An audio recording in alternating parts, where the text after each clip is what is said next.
Welcome to a brand new stream, ladies and gentlemen. Joining me today is the one, the only, Danny Watkins. What's up, bro? Sup? What's up? We'll have RJ joining us in due course. Everyone in the comment section is going to load up hear the audio, what it sounds like, because right now here's Danny's what he's eating. Or I'm assuming you got takeout. Did you get carry out? The Mecca. Oh, he did, and he's eating. Yeah. Jesus, wrestling. The audio sounds a bit tinny. It was like this before. I don't know why. 1 second, bear with me. This is just a little change that I'm going to be making, guys, because I want the audio.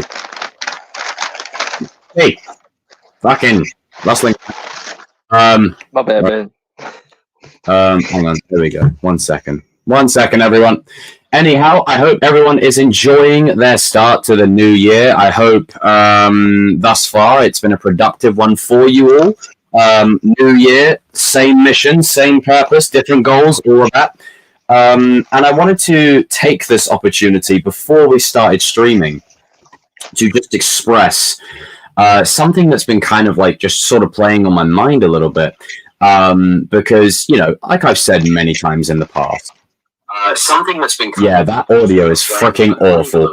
Hang on a second. That audio is terrible. That audio is legitimate dog shit. That was the biggest piece of dog shit. That was the biggest piece of dog shit ever. Hang on. All right, Danny, take over. So, hello, people. I'm your black man for today. Yes, I am the black guy that runs the streams and, like, you know, make the list and all that good stuff. So don't worry, people. Don't worry. The chosen one will return. The chosen one will return. But now you got the black one. That's right, the king. How y'all guys doing today? Huh? Okay. Well, I just know one thing. How does this sound? Is that better? Oh yeah, that's way better. Oh, you know what it was? It's because the dial on my microphone, the gain was turned up.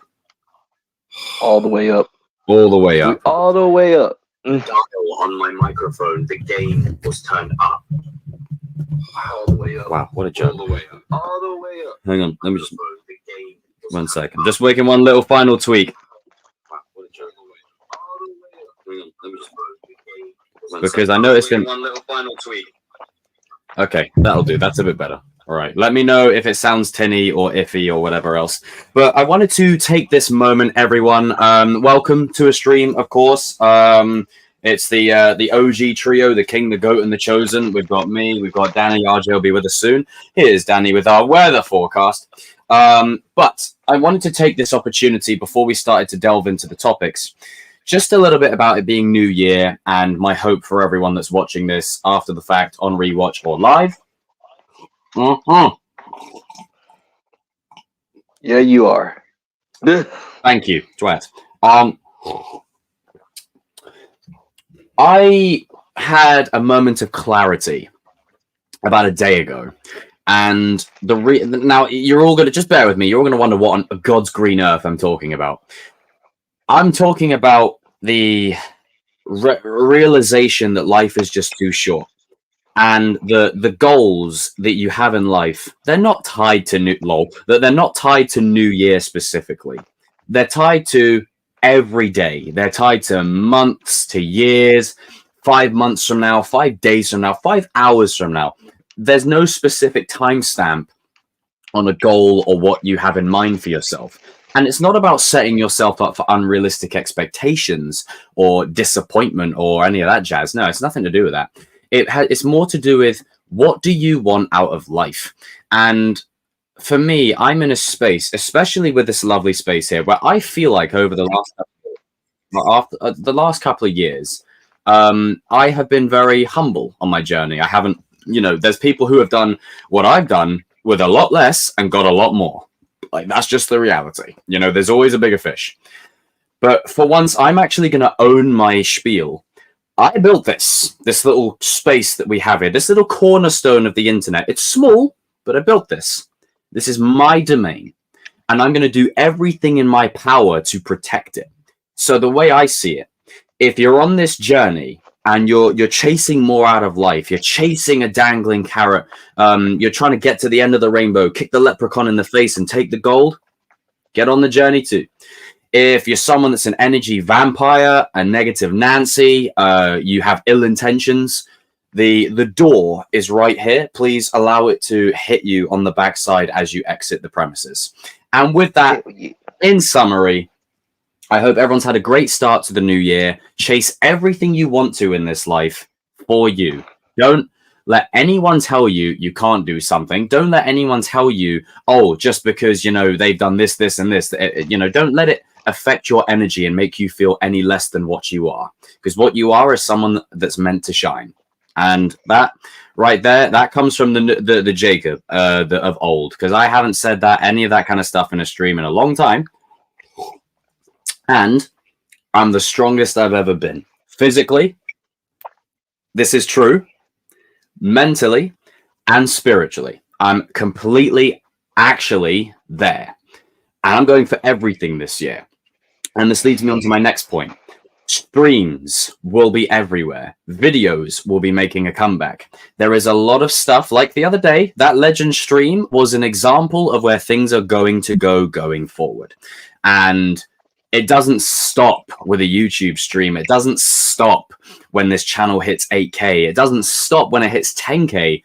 It's going to go further. It's going to go past that. And I'm excited for the journey. And I'm excited for all the naysayers and the negative people, the energy vampires. I'm excited for them to see the glow up. The ones that are there waiting for your downfall because they like to push their stuff on you and try and take you and try and attack your energy, your spirit. And you can't let that affect you. Your space is so important to who you are. And right here, this is my baby. This is my house. And we're doing this. And this gentleman right here, I met this guy 3 years ago now. So it's like 3 years. We're going strong. And we're pushing on for... I mean, he's got a big bicep now. And we're pushing on. And we're pushing even more. You know, and when RJ gets here, same thing. And all the other boys, Cody, Shamoon, Evan, Adam, Darius, Inko, TCK, all of them. Gian, we're all going for it. So I just wanted to take the first like 7 minutes to just dump that on you guys, aside from the audio issues at the start of the stream. But it's important because, you know, I know I've got a lot of younger viewers and a lot of you guys will want to take away a lesson or two from this. And I've had some of you reach out to me in the past and say how the streams have got you through some dark places. They are the reason you applied for college. They're the reason that you went for that job interview. And to hear that means the freaking world. It's brilliant. And I'm very grateful. I'm very grateful for it. Keep it up. Every single person, I'm going to say to you what a great friend said to me. Make this year the year for you. And what another great friend said to me was, you are the most important person in your life. You can't let someone else win that power. So, Mike, drop. Now, aside from little chosen talk, dropping some truth bombs, I am a... Danny, read out the list that you have constructed for this stream, sir. We're going to get right into it. Let's do it. All right, then, Mr. Sensei. Okay, so this one is a little loaded today. I'm not even going to lie. This is a little bit loaded today. So, you know, there was some good breaking news for everything. We had Top Gun Maverick news, Top Gun Maverick 3. They said it's going to be coming out or whatever. Like the officially talks of, well, talks or whatever, like talks. So, you know. Okay, we'll discuss.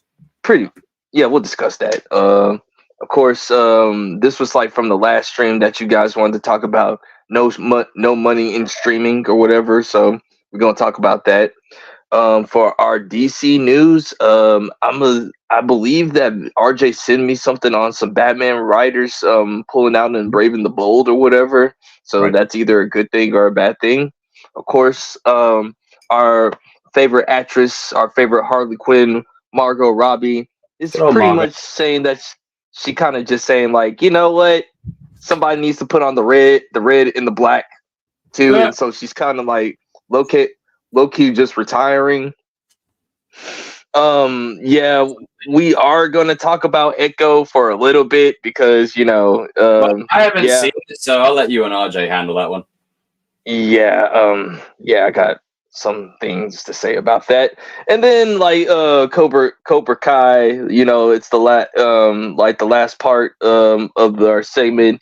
William Zabka was actually training for season 6. We were seeing some videos about that, and then also I think that our girl Julie Pierce is actually coming to Cobra Kai. Like there's like some hints going on right now and everything. So it's about time. It's about time that it happened.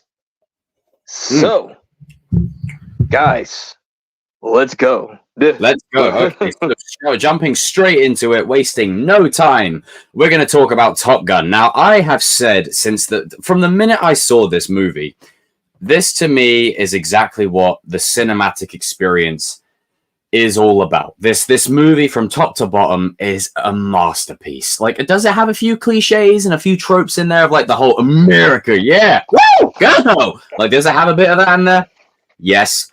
But I really enjoy it. And I've said it a million times. I don't mind if something's tropey as long as it's done well. Because there's so many movies about the same kind of thing. You're going to run into a lot of tropes many times. It's about how you do it. Hell, take Creed 3, tropey as hell, but I enjoyed every minute of it, and I gladly will rewatch it because it's well done. Just like How I Met Me. But with this movie, I really don't want them to touch it because it's such a great love letter to not only the first one or to aviation in general, but it's just a love letter to cinema and to what Hollywood really, you know, should be gunning for in terms of movies. And like I've said before, I'll take one Top Gun Maverick over half of the MCU. I'll take one Top Gun Maverick over the entirety of Phase 4 because you don't get Top Gun Maverick often. You really don't. And I know that you're not like the biggest Tom Cruise kind of guy, but even you watched it, didn't you, Danny? Like you checked it out and you had a little look. It was pretty decent sequel. I mean, hell, even you were in the film, you know? Like, I mean, yeah, you had your little cameos. Yeah. I'm not gonna lie, folks. I am not the biggest Tom Cruise fan at all. Like, I don't care for his films, like except for like one film called A Few Good Men. That's a good one. Like him and Jack Nicholson. That one's a pretty good one. Go check that one out. It's about the one you can't handle the truth. That you one. Can't handle the truth. But yeah, I liked it. Top Gun Maverick. It was pretty good. It's good. Like it's such an anomaly. Yeah, the reason why I couldn't do the Top Gun thing at first was because like my dad used to play it all the time, so therefore if I just had just like not liking Tom Cruise. That's the thing. You agree with me, but I actually prefer this to the first one by a mile. Mm-hmm. Like the first one has its pop culture footprint, and I know blasphemy. Just chill. It has its pop culture footprint, and I know it will have its fans. But for me personally, I'm more partial to this one, where I say, dare I say it, the sequel is better than the original. Yes, obviously you don't get the sequel without the original, but this is it's so rare to get a sequel that genuinely surpasses the original in every way, shape, or form. The emotional value, the film likeography, the not the filmography, that's a different term. The directing, the cinematography, all of that, off the charts. Great experience. Yeah. I was gonna tell you, like Tom Cruise, even like a lot of people didn't even know that Paramount Tom Cruise was not even gonna do it. Like Top Gun Maverick 2. They he basically the director was trying to pitch it to Paramount, and they just said like, listen, if you want to do this thing, you need to go talk to Tom. Like, we're not touching it and everything. We don't want to have nothing to do with it or whatever. So the director went to Tom's place, basically just said like, hey, like he was literally pitching the movie to Tom Cruise at his house or whatever. Wow. And then Tom Cruise just said like, then he greenlit it. He just said like, I like the story. Nice. I like the plot. Let's do it. Made a quick phone call. Hey, we're doing Top Gun Maverick 2. Is that cool? Yeah, it's cool. Let's go. Like, you know what I'm saying? Like, very fair. Very fair. I'm out of it. We've got a really great movie, and this is a movie I saw 3 times. Like, I happily will say I went to the cinema 3 times. Like, I freaking adored this movie from start to finish, and it's such a like. I know people, it's such a casual thing to say, but the way it was filmed with the jets and everything was so freaking powerful. And in the cinema surround system, shit, the character interactions were freaking amazing. You got grown men in the cinema that are crying their eyes out because of how beautiful it is. And the ending of this movie, this is why I don't want a third. The ending of this movie is so beautiful. It's honestly one of the most beautiful endings I've seen to any film ever. However, we live in a real world. Money talks. And this movie did make a shitload of bank. And there is enough hype for a second one. And there is for a third one, sorry. And there is demand for a third one. So if they do a third one, make sure there's a story worth telling. As long as Tom's at the helm, it should be okay. Now, I did read an article before we started that it said that Glenn Powell and Miles Teller will come back to reprise their roles as Rooster and Hangman, which is good because doing it without them, they're the two characters that you're passing the legacy to. It makes sense to bring them back. So this would essentially be Maverick's final run if he were to come back, and they would take over from him. And then maybe there'll be another person that fills like Tom's role in a sense. But the movie was a great masterpiece, and if it's in the right hands, then I trust them. In terms of wanting it, no. But if it's done well, and the people that made Maverick have the same amount of passion and care that they did previously, then I back it. Yeah, that's what I'm saying. It's like it goes back down to that thing that a lot of these creators and studios are missing. Is the passion, like including writers too. It's like, where's the passion with these projects, man? It's like Top Gun Maverick. Watching it, you project. Can feel it. Like each frame, you can just feel it. You can feel it. It's not something you can teach or whatever else. It's just passion and care. You know, it's like if we were doing this stream right now. If I was just streaming with some guy called Danny, you know, all right, it's a stream, cool. But there's history for us. There's energy and connection. You can feel like in moments where, let's say, hey, Cyclops. See, there you go. Stuff like that. You can't fake that. You know, it's authentic. It's genuine. Don't say anything though. I didn't say it to set you up. I said it as an example. I'm drinking. Nervous drinking. It's just good business. Hello everyone in the chat, by the way. Enjoy your food. But it wasn't a setup. I didn't say nothing, Jacob. Continue your point. I mean, my cinnamon roll. I'm not enjoy your cinnamon roll. I'm not doing an MCU and setting you up yet, but you'll get your time later on to say that because you'll just slip it in conversation. But see that back and forth that we just had, you can't teach that. And when you're watching a movie like Top Gun Maverick, you can feel it bleeding off screen. Hell, even Fast and Furious, right? And I know it's a crazy example. As movies, they're freaking ridiculous. The story makes no sense. But the chemistry of the cast bleeds off screen. You can feel it. Like you can just feel the rapport of the people working on the movie. And you'd be like, you know what? There's probably someone that did catering that day that had a good day. Like you can just feel it. You know, it's not an energy thing. So as long as it's in the right hands, then I'll support it. But be careful, please. Yeah. But also, just on your point with the whole entire passion thing, me and Tom Cruise did like a 2-minute like intro on saying like, guys, this one is for you. Like, thank you for supporting it and everything. Like, this is a scene for his other movie.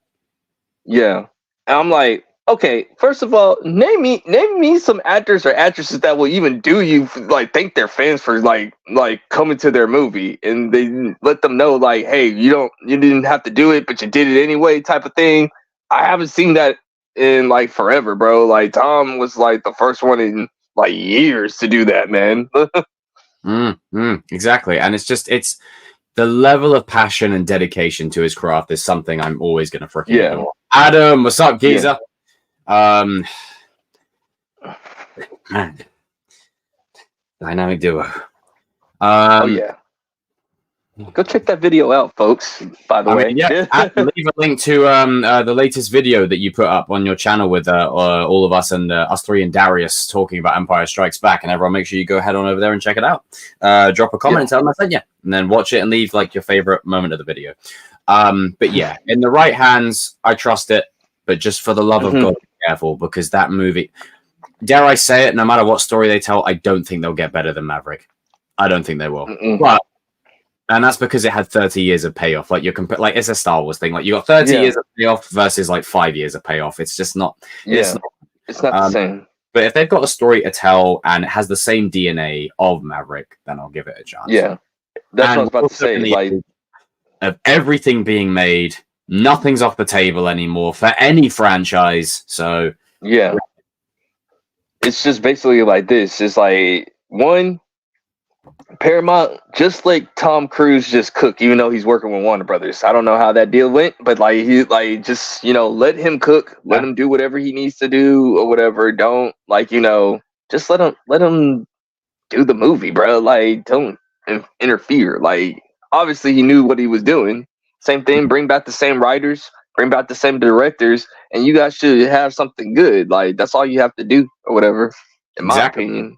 I agree. Yeah, I agree. But yeah, no, I feel pretty good with that. Like I'm on the same sentiment. As long as the passion is there, then I trust it. But just for the love of God, be careful, Jermaine, because we don't get endings anymore. We don't. I thought they were going to let this stew for like at least 10 years and then do it, but apparently not. They want to do it while the iron's hot, which is fair. Yeah, I suppose if there is a demand for it and they have a story worth telling, then okay.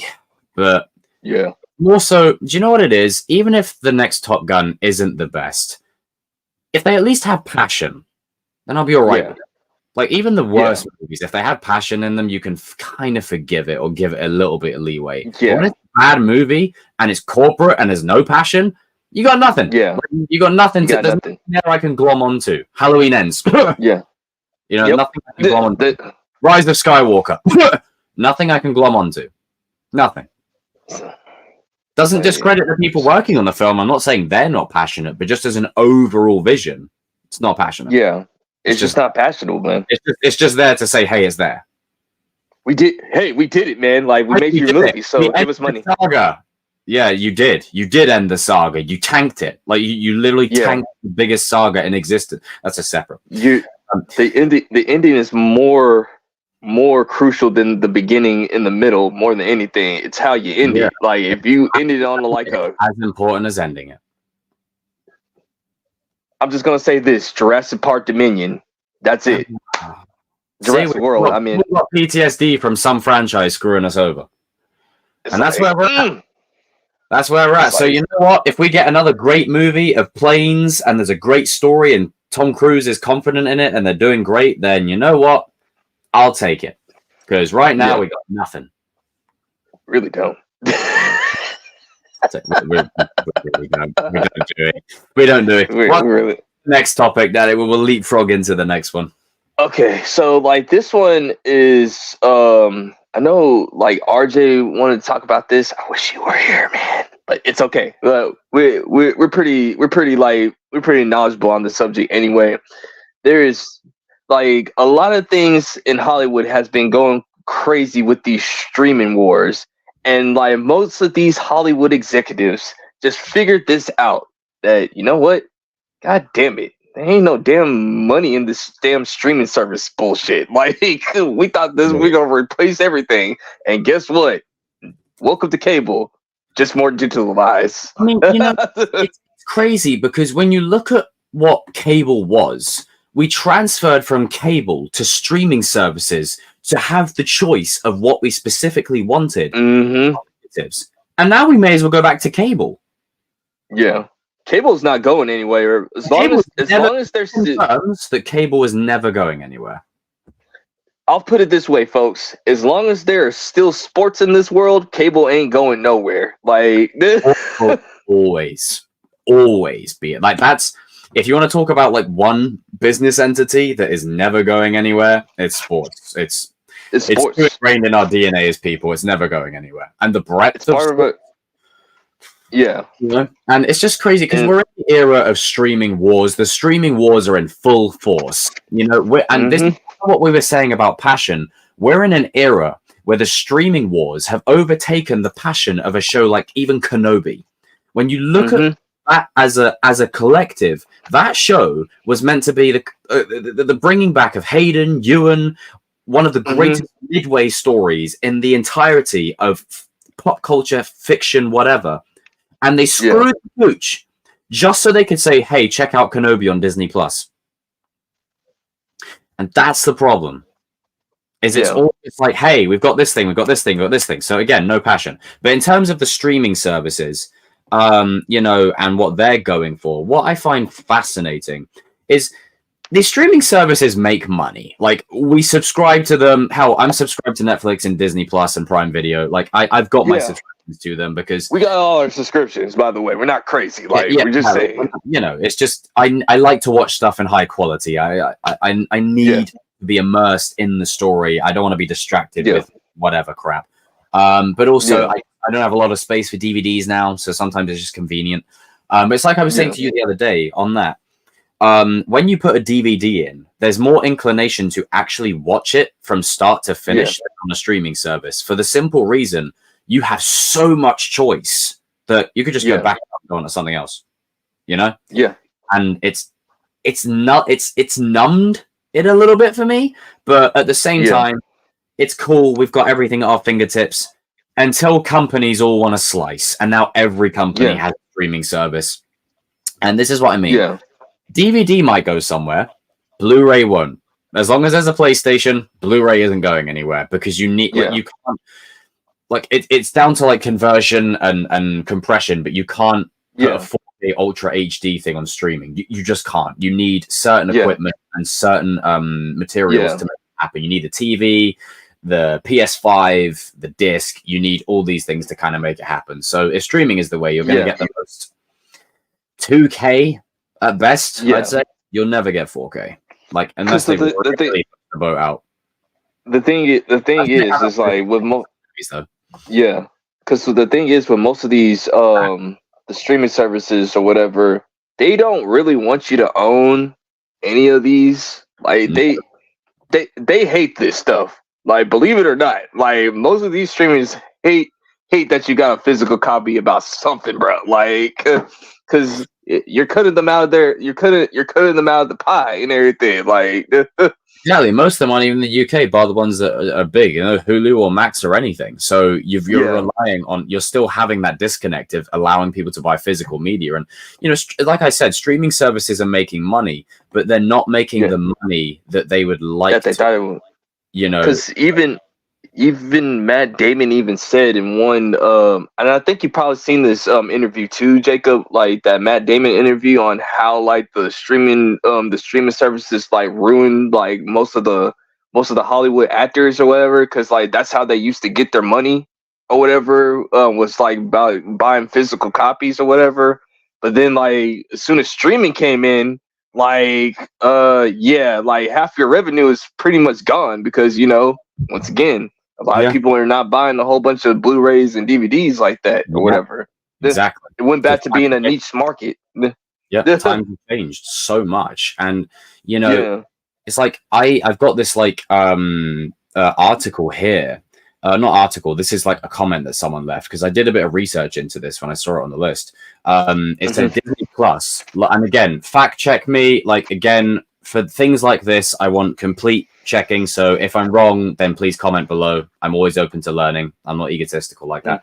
Disney Plus lost over $500 million for Disney last quarter, and in total, they've whopping $11 billion on the streaming service. Other new streamers like Paramount Plus and Peacock have lost billions as well, with their losses only climbing. Someone says, I don't understand what incentive these major studios have to continue trying so hard to compete with Netflix. Sony Columbia is the only studio doing it right, which they've even acknowledged.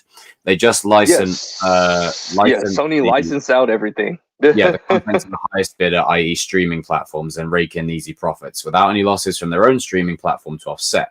Why haven't studios opted for that path? They've been making billions for a year instead of losing. Yada. Don't you think, Jacob, on that note, Don't you think that's crazy that Sony out of all the companies is like sitting back and just smoking a cigar saying like, ah, y'all guys are idiots. Like, like, oh man. Yeah, it's so crazy because we know these streaming services, they're not going anywhere. So yeah, it's almost like companies are going to have to figure out, like it's like trying to figure out an equation, like Einstein level. These services can't go anywhere because it's here now. If Disney Plus back out and take the streaming service down, then they lose. Everyone wins. Like they take everyone takes over. Because then what they'll have to do is people either start buying DVDs again, or they'll be forced into a corner where they start sharing out their stuff because they'll have no choice. Like, how are people going to consume your media? But also, they're one of the biggest ones. Mm-hmm. People are going to be watching them. What are you doing? What precedent are you setting? Because Netflix was the biggest, but you can make a case that Disney Plus is right on their freaking ass. Same with Amazon Prime. Like, it's honestly TV, like I've been Apple TV, no. Hulu, no. Honestly, no. I was going to tell you this because Netflix is like miles and miles away from all these other companies. That's Big Daddy. You ain't catching up. Like the other companies already been the knee saying like so like embedded into the pop culture zeitgeist or the business world. It's a commodity. It's not going anywhere. Yeah, they basically just said since they're the first to do it, they're not going anywhere. They said like so now basically like all these other streaming services were like Netflix. Netflix is the mom and dad, and like Disney, Warner Brothers, Prime or whatever, they're like their children or whatever. They're going out to the world and seeing how it was, and boy, that world kicked their ass, bro. And like Netflix is just sitting back right there and saying, so it wasn't that easy doing what we were doing and everything. Like, no, it's not. Like, it's more of an investment than anything, and I think in the long term it will pay off. It's just it's going to be a massive slump to go up. And there's a great point here that says high licensing costs and low revenues per subscriber quickly caught up with studios, which had previously placated shareholders of massive subscription growth. Netflix, the first streamer to report a loss in subs in 2022, sending its stock and other media companies spiraling. Like, it's and that's the other thing. These companies are so, and this is just business stuff. Like, it's just business. This is your area, Danny. Like, it's just business. It's Netflix. You may look at it as a streaming thing. There's people that have investments and shares in this company. Like there's a web to stop this from ever going under. It will never go under. It's too secure. Now Disney is a different breed when it comes to their investment companies or whatever. Like with them, they're like, this is not me. This is not my opinion. This is not my opinion. This is like factual. You can look it up. Them investors is mad at Bob Iger right now and everything. They mad like, why are we losing money? Like, what's going on over in the Magic Kingdom right now? Like, we lost over $1 billion. See, y'all don't understand because like for all you people for all you people that are in the United States, like if you start to notice like Hulu and Disney are starting to like merge or whatever. Even though that they're the same company, is the streaming version of Blockbuster. Yeah, hell yeah. Basically, all right. Basically, RP to Blockbuster. Y'all was the goats. But like Disney and Hulu and ESPN, they have a bundle. But what one of like, and you can go listen to Bob Iger's speech, like the last call or whatever. And like they're having plans of merging like Hulu and Disney Plus together. There's going to be a lot of that. Disney Star was the beginning of that. Because think about it. Why is Disney Plus failing? Because you got to look at the factors. A lot of people are like Disney is like for little kids or whatever. Where Hulu, you got more exclusive content for like adults and stuff like that. Yeah. So Disney Star joined. Like it was like, it's Disney Plus. Yay, we've got all these classic stories. We've got Marvel, we've got Star Wars. Oh my god. No one doesn't care about that stuff. But where's the maturity? What if I want to watch something a bit more? And then Disney Star, came about, where it's like, oh, we've got access to Fox's library, or we've got more mature shows. We borrow shows from other companies. Like these companies, these services will start sharing way more with each other because it's the only way they're all going to survive this grave that they're all in. And they're not necessarily in a grave, but they're in a pit where a lot of them are in a lose-lose situation. So honestly, you want to know? You'd be surprised. You want to know who's the streaming service is doing better outside of Netflix and Sony? Amazon? It's actually no, it's not even Amazon. Be surprised. It's HBO Max.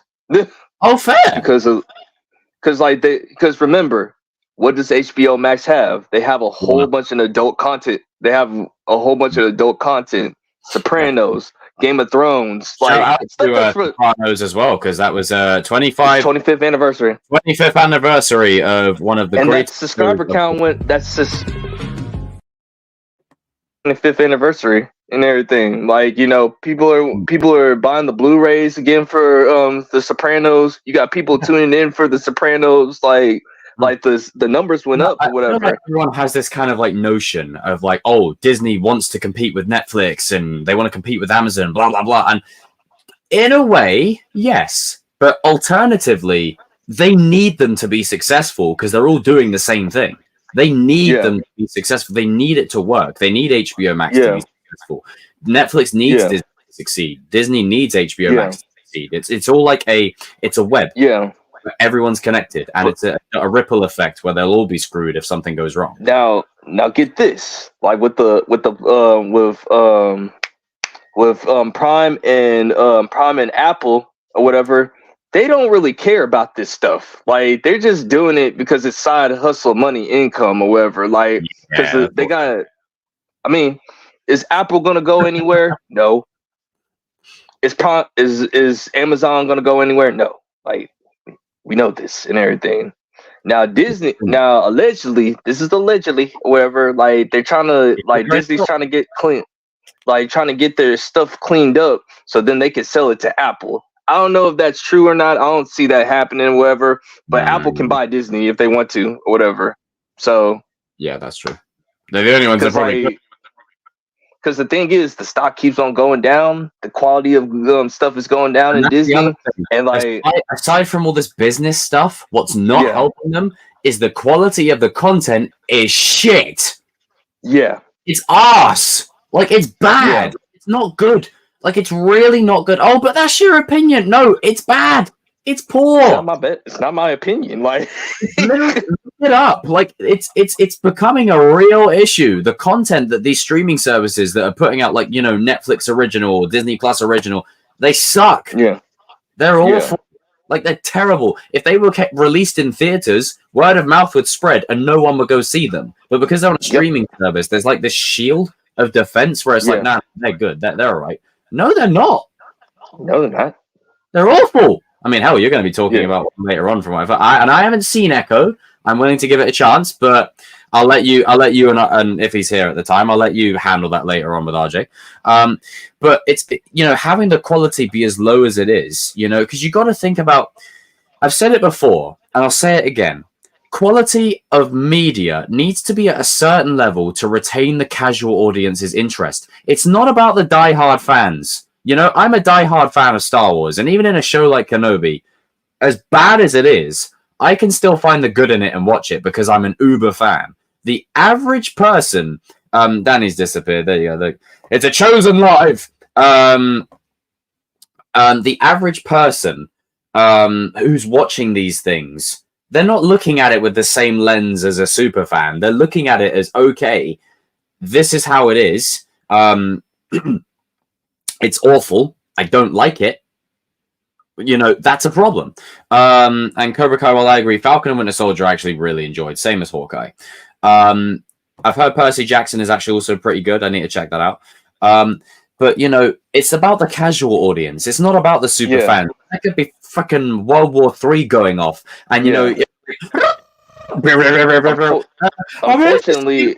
movie. It's like, sir, the cinema's closed. There's a war going on. It's like, no, but I need to see the new movie. It's like, we're going to be there. Like, I'm going to be in Star Wars. You'll be there for Batman.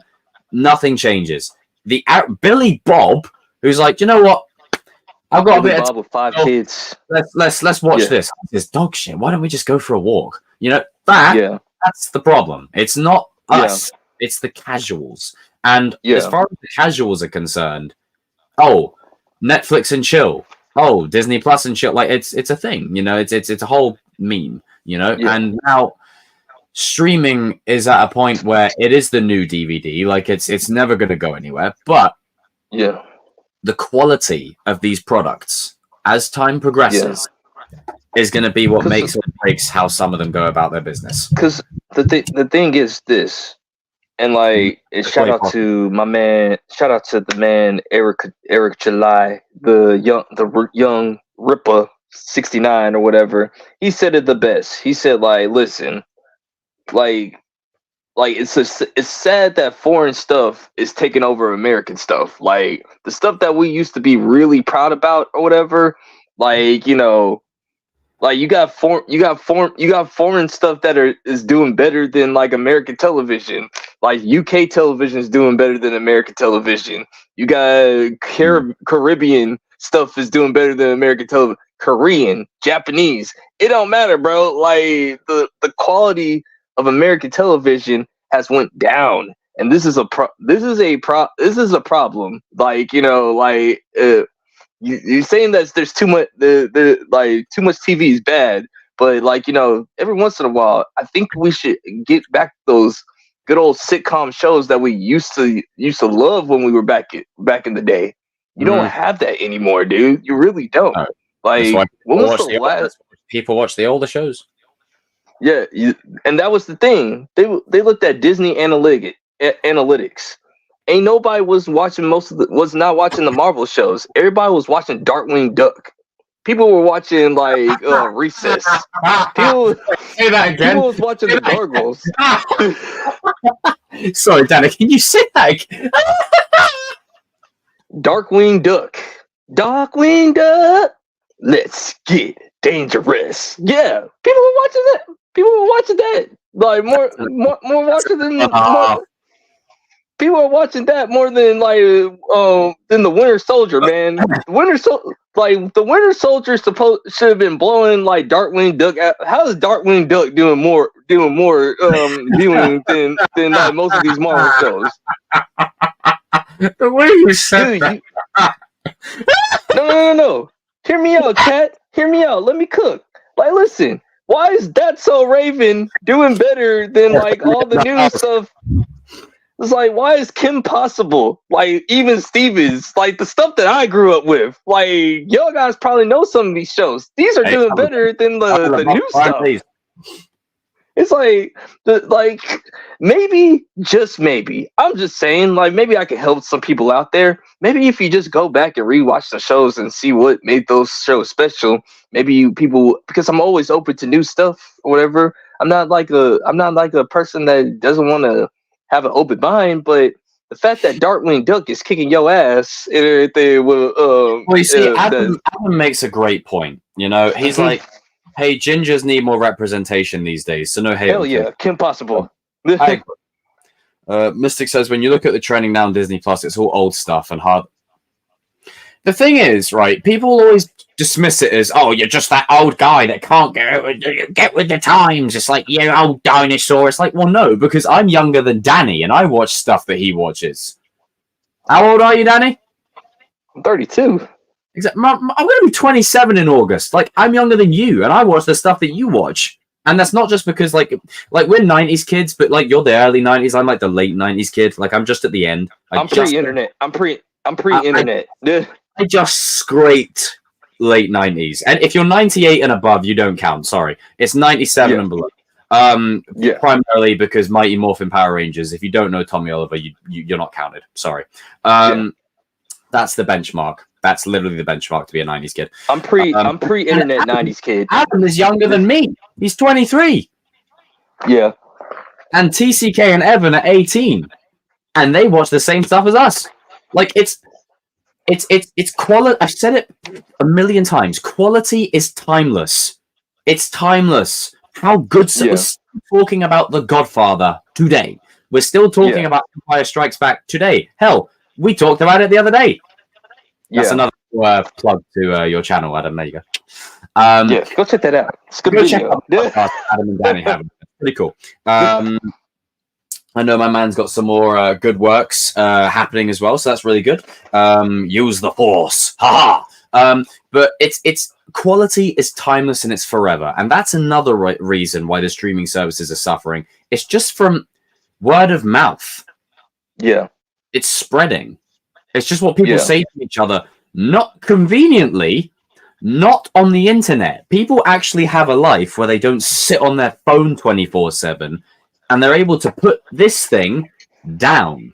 It's the stuff that you hear when you're filling up your car. It's the stuff that you hear when you're at the shop. It's the stuff that you overhear when you're walking in a comic book store. Like stuff like that. The stuff that you just hear in passing, you know?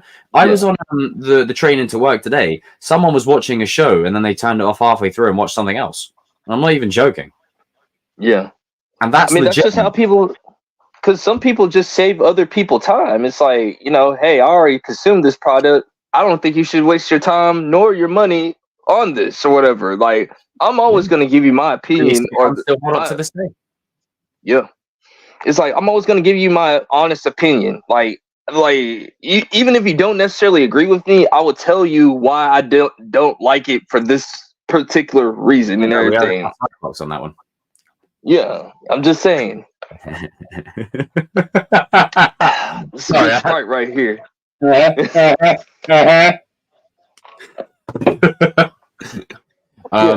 Oh crap! Something just went in my eye. Damn! Ow! Ah! Legitimately, something did actually go in my eye. Oh. That's quite about freaking Cyclops, for God's sake.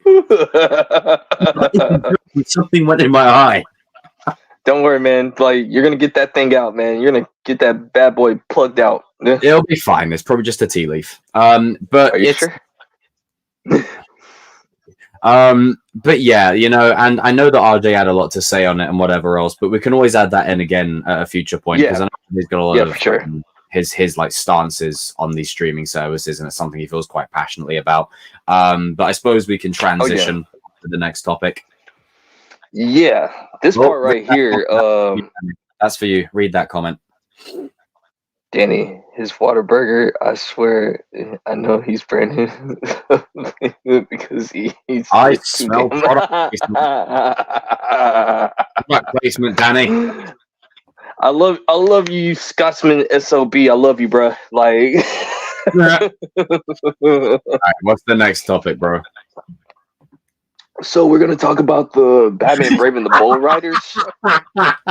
So we're gonna talk about the. I love how we get to Batman and get the Christian Bale voice. Where is he? So we're gonna talk about the.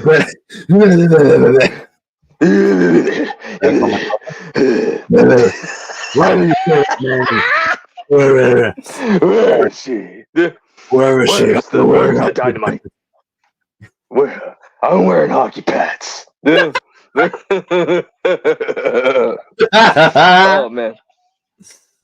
So like, this is some news. Dang, RJ, I wish he was here, bro. Like, this is some of your subject, RJ. But this was like a moment, like I wish anyone did personally.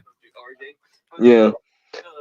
But I was gonna say this, like, this was the writing, like, allegedly, like, the writers pulled out. Some writers have pulled out for like the Batman Brave and the Bold project or whatever. So either this means two things: either that they're like that Matt Reeves Batman is starting to like cook up, like RJ is talking about, like, you know, it's starting to get. This is a very slippery slope, and this is why I kind of wish the others were here, because anytime, thank you, CVO. I hope you're doing well too. I know it's Melissa, Ronnie Boy. Go, that's a fair comment. Didn't really get to address that. Yeah, Boy Meets World goes hard. That's a good show. Yeah. But yeah, for me, this is a very slippery slope, because anytime this is brought up, there's always World War III. As we know. I looked back on that stream that we did ages ago, where it was announced there might be 2 Batmen at once, and well, let's just say there was it was a minefield. It was guns blazing everywhere from every angle. But with this, I do. If it's a universe, right? I know that we love Dick Grayson and we love Jason Todd, but it does make sense from a universe standpoint to skip to Damian. Like, you can't have a Batman progression from Dick Grayson to Damian when you've got Superman in there. He's getting creamed. Like, no. So cut out the middle part, get straight to that, and you can do more stuff with that and like do like expanded stories. And I do feel like what was it that you guys said last week about Matt Reeves actually potentially being involved? Yeah, so the Arkham Asylum show was supposed to be in the Matt Reeves universe, but like James Gunn said, like, no, we're gonna put the Arkham Asylum in the DCU, and like Matt Reeves is gonna be in charge of that or whatever. So like, I think Matt Reeves, for me, I always said this, like, if Matt Reeves is in charge of all the Batman stuff, I have no problem with that. Like, that's a good move on James Gunn for letting him just do like all Batman stuff, like that being the Brave and the Bold and the Batman or whatever. So like, so either way, like, they don't have to pay a second person to do it or whatever. Like, it's just the way this. Sorry, Danny, just off piggybacking of what you're saying, the way Adams worded this, I just can't. It's still to this day, how many Batman can we get? But we can't get one decent Flash, or I can't read that. And Superman actually has a better relationship with Mr. Grayson. Mr. Grayson. It would be nice to just actually see a Robin story told in such a way. Good passion. Because it's just. I love Batman to death, but his roster. Is so important for us and what we need that it would be so refreshing, just because, especially from a universe standpoint, we can really do a lot with Damian, and Damian's character for me is a very troubled young soul. He comes from Talia's, I guess you could say comes from Talia, I guess, which isn't exactly a good thing. That's not a problem. And I guess I'm really struggling to sort of see what the vision is, but that's just because the universe is still establishing itself. It's still bringing itself into a space where we're not quite sure how it's all going to play out. And I think with this story, like, I suppose I'll put it to you, Danny. What's the main thing that you want to see from this for you as a Batman fan, but as a Robin fan? What's the main thing that you want to see for Batman Brave and the Bold? Or are we talking about for Batman Brave and the Bold? I guess I finally do want to see the Bat family like done right in live action. Like no Batwoman bullshit, no Batwing bullshit or Batgirl bullshit. I want to see the actual Bat family like done correctly on the big screen. I want Dick Grayson on there like as Nightwing or whatever. I want of course Jason Todd make his appearance on as the Red Hood. You got Damian Wayne. You got Damian Wayne as the you got Damian Wayne as Batman's son or whatever. Batgirl, Batwing, Batwoman. Yeah, just do it all correctly, man. I think that's do this move. Like, I want to get a good Bat family, and then after that, give me a good live action Batman, Batman Beyond, and then I'm good. I'm happy after that or whatever. Like that's literally all that I want from this as well. And I know it's part of a universe, and it's this, that, and whatever else. But yeah, I agree. We don't need CW Batwoman. No. Someone mentioned a whiny teenager. They completely forgot about that. Sorry, Jake.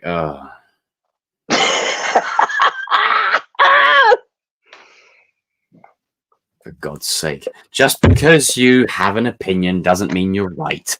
Anyway, it's about who's actually telling the story, which is important. My Gun Maverick discussion earlier on. Should check that part out, Adam. Get on here. Anyway, I want just an expansion of the just an expansion of Batman's gallery. That's literally what I want. And for me, I want them to just make sure they retain the focus on Batman and his story and that. But also, you see, this is the double edge. How do you expand a universe while staying true to specifically the Batman characters? It's so hard. Like, it's not easy. Marvel showed us, you know? It's because the thing is, because this is the problem with this is.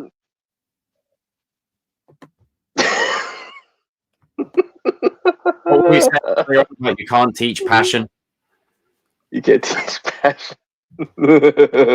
Off screen, even calling us in the comments. Good lord.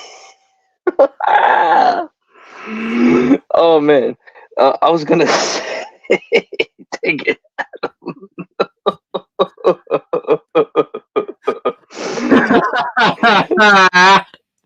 This fool right here. Where's a clip? Let me play a clip just because it's bands. There you go. Boom. God's sake. Ride or die comes with the good or bad. Well, get in here!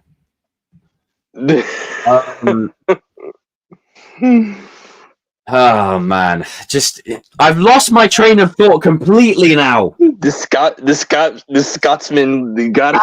It's like I've literally lost my train of thought. My train of thought has gone right out the window. I don't believe it. I literally don't. Maybe it's because it's like 2:30 in the morning, but my train of thought has gone right out the window. Danny, refresh me. What was the whole topic? Yeah, you're saying like it's hard, like you want to expand on more Batman lore or ever, like the MCU. All I want.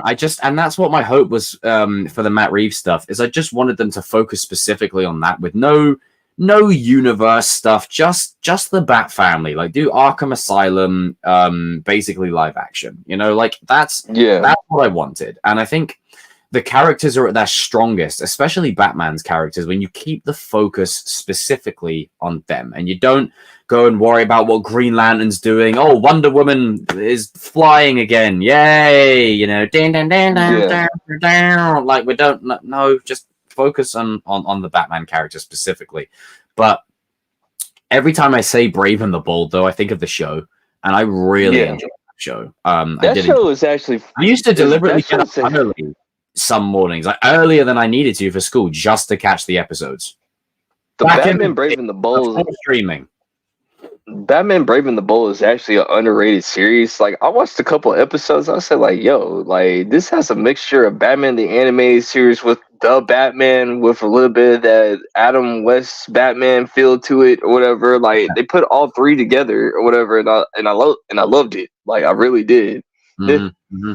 Who do you think they'll like? I know there's talks about like them bringing Matt Reeves Batman over and whatever, but I don't think they'll do. I just don't see it, man. I don't see it. I don't. Well, man. Okay. Buy it. With that. Now, do I want this to happen? No. Like, I kind of do want the two separate Batman because, like, you know, I like variety. I'm a variety guy. Like, as the great Kevin Conroy once said. What did he say, Danny? Hey, there's a Batman for everybody. This one just might not be for you, or whatever. You don't necessarily have to watch this one. I'll rest my case. You don't necessarily have to watch this one, or whatever. Exactly. But you already know. In an age where this is the Batman benchmark, according to what? No, what? Carry on. George Clooney knows. George Clooney knows what's up. He knows who Adam West is. Yeah, George Clooney knows who the GOAT is. Yeah, he does. And what's his Batman pedigree? Anyway, carry on. Continue. So what I was gonna say was, like, you know, do I want the Matt Reeves Batman universe to be separated from this DC Elseworld? I mean, the main DCU timeline, of course, or whatever. Like, I want to be able to have variety, but if Matt is willing to help the DCU Batman do good, so I'll be happy to enjoy that too, or whatever. So you know. Yeah. I'm exactly the same way. I'm of the same notion, and I think, look, if they execute it well, I did set him up for that Adam West thing. If they execute it well, then yes, I'll be behind it and I'll back it. But it's just, I think for me, I really just want, like, off the animated show Batman, if you're going to do a universe, I don't want the Matt Reeves one over here. Like, it's just, I like that the Matt Reeves one is what it is. Like, you can get your more tonally dark, serious, noir type of Batman. It's a noir. Yeah. And a more fantastical type of Batman. You get variety there. Yeah. And I think, where Marvel exceed, where DC fail, is Marvel have variety. DC don't. Yeah. And DC, in my opinion, know how to use multiverse. Yeah. Like, it's so way more embedded in their stuff than anything else. And I just really hope it's about how you use it, though. Sup, Adam? It's all about how you use it, though. Hey, you little, oi, you, and you. Welcome, everybody. Welcome, everyone. Welcome, Adam, to the stream. And just on a little FYI again, we did a great video, The Empire Strikes Back, on Adam's channel the other day. Make sure you go check that out. Subscribe over there, because over there they got the dynamic. Let's go, Robin. Wait, hang on. We got a black Batman. Yep. Yeah. We got a black. But yeah. Whoa. Also, DC, see, this is how you do it, by the way. Just before you try to attempt it, this is how you actually do it. Yeah, it felt organic and it felt natural. It didn't feel forced or shoehorned in there and just synthetically created. They just got to be careful. That's all it is. Like, for me, it's more of it's less about Batman and it's more so about Robin. One thing that unites all of us, regardless of how much we love to troll each other, is we are all united and unanimous in our love for the Robin character, and whether it's Mr. Grayson, not saying his first name, Jason Todd, or Damian. I just think don't forget give them their due. Give them their credit. Like, it's time. Don't forget about Tim Drake now. Like the five fans of Tim. But like he's great, but to get to him, like, the other three take precedence. Yeah, you have to go, obviously, Richard Grayson, then you have to go Jason Todd, then you go to Tim Drake. As much as I love Tim Drake, and I do think he is an underrated Robin, let's be real. I agree. He was only really written into the story to keep him as Batman. Other than that, he was the Robin that, like, he's great as a Robin for sure, and I'm not taking anything away from Tim Drake, but he was more to Batman. He was to bring Batman back, and that's not a bad thing. Yeah. But his identity is more so attached to Batman's legacy, versus where Dick Grayson went and made Nightwing and his own. He was the evolution of his own thing. Jason Todd was the Anakin, the failed edgy teen, if you will. Yep. And Damian was the product of an interesting. The highest of egos and the most sadistic people on the planet. So when it comes to Tim Drake, when it comes to where he fits in, let's just be real with this character, right? As much as I love every single Robin, right? Legitimately, they had to find a way for Batman to stop being depressed, so they just were like, you know what, we'll throw him in. We'll give him, because, like, even his alter ego is Red Robin. He doesn't get away from the Robin moniker like every other, like, Robin has so far, So it's just being fair to the actual character overall, because Richard goes on to be one of the best superheroes. You could arguably say one of the best DC superheroes of all time. Let's be honest, Nightwing is that dude. Yeah, exactly. Yeah. Where, Jason does go on, as much as obviously I like to troll a wee bit and say he's a whiny teenager, he does go on to become a very mainstay part of the Bat Family, especially in the comics. And that's why I always find funny when I was putting this out to Danny, and you'll probably find this funny, Jacob. Everybody's like, oh, why don't I find you funny? he's the Punisher of DC until like 5 comic issues in, and then he's using rubber bullets again. Just saying. People forget about this, though. They always focus on, also, get me one Jason Todd fan that doesn't say their favorite Jason Todd medium. You know what? Fuck you. It's true, though. Give me a factual statement of anybody that says that a Red Hood movie or, like, comic is better than Under the Red Hood, because it's the only one I ever hear they talk about, and it's the only one. Yeah, I just, you know what, You know what I'm saying about people about passion? Like, this is the stuff that you can't teach. This rapport connection that we have is great. I love it. I didn't say anything. I have no ill wills towards Jason Todd whatsoever. I'm looking like an idiot here. Everyone do the Adam West. Do the Adam West. There you go. See, that's the thing. I don't even dislike Jason Todd. I just find it funny how much it irks people. Conveniently, don't talk about my edgy characters. Don't talk about my edgy, angsty characters. They make me feel good about myself. Anyway, I clicked on, Jacob. I clicked on. It's all good. You dick. Anakin, Jason Todd. I'm just saying. There's Anakin, Jason Todd, the Green Ranger. Do you know what my mate Ty says to me? He's like, Negan, Jason, like Tommy is the Green Ranger, Anakin, Darth Vader, the Punisher. Wow, you really like these edgy people, eh? Hey. Sorry, what? To be fair, I turned around and said that to Danny. I was like, have you not noticed that Jacob Kirby has a pattern with his characters? And then he couldn't stop laughing. Because I noticed it straight. I was like, wait a minute. Like, these are all the same type of characters. I had an interesting time growing up.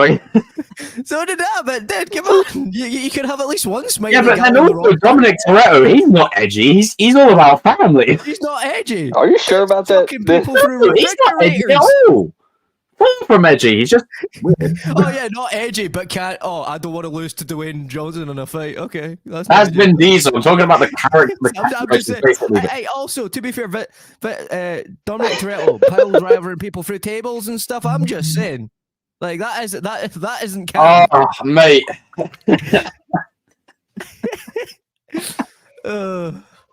Also, and pile driving people like in the streets of Gotham. I'm just pointing at the obvious. There's a pattern here. There's a pattern, just like when there was ancient. Very distinct pattern as well. It's like just like if you like really edgy characters, 90.9% of the time you probably like to think. I'm gonna get over this now. Like, you get to the next topic. It's like you probably like to think one character. Open wide. Right then. I smell I smell like fucking coffee. Where's the coffee? See, as you can see, the more you fuck around, the more you're gonna find out.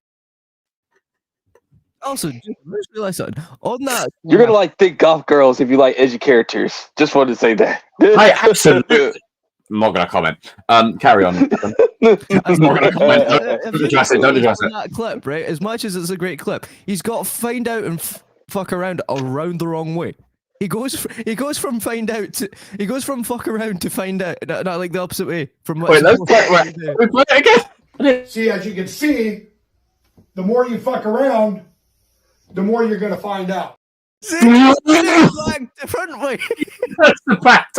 You should have gone up and then. Yeah. You probably just noticed that. Wait a minute. What? Well, ladies and gentlemen, that's how you recontextualize a clip. This man you're with someone who watches too much movies when they notice the stupidest little detail. Wait a minute, that's not going the right way.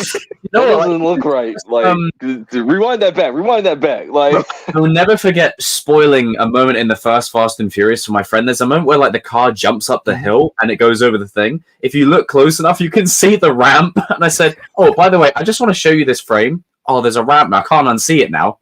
You're welcome."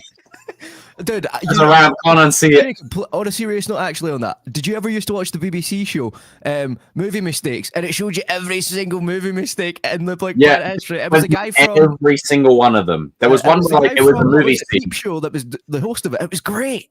There was some character in a movie that was texting someone. They responded back, and it said no service. Wow. Shaun of the Dead, they had an ashtray that didn't break properly. It just looks strange. Oh, yeah, I remember watching stuff like that. So what's the next topic, Danny, actually? The next topic is our girl, Margot Robbie. Adam, I know you're kind of happy about this with the Harley Quinn stuff. Like, kind of, she basically love you, dude. She basically saying that she's basically retired. She kind of like wants to do somebody else to do Harley Quinn, And you know, I think Thank that's you know. All right, Kyle, settle down. Move along. Anyway. Yeah, basically, what's your guys' You can thoughts tell on he Margot definitely uses Robbie? Monster Energy. Just saying. Anyway. Carry on. We're basically saying like, what's our thoughts about Margot Robbie? Hmm? We're gonna let these guys get it all out. Like,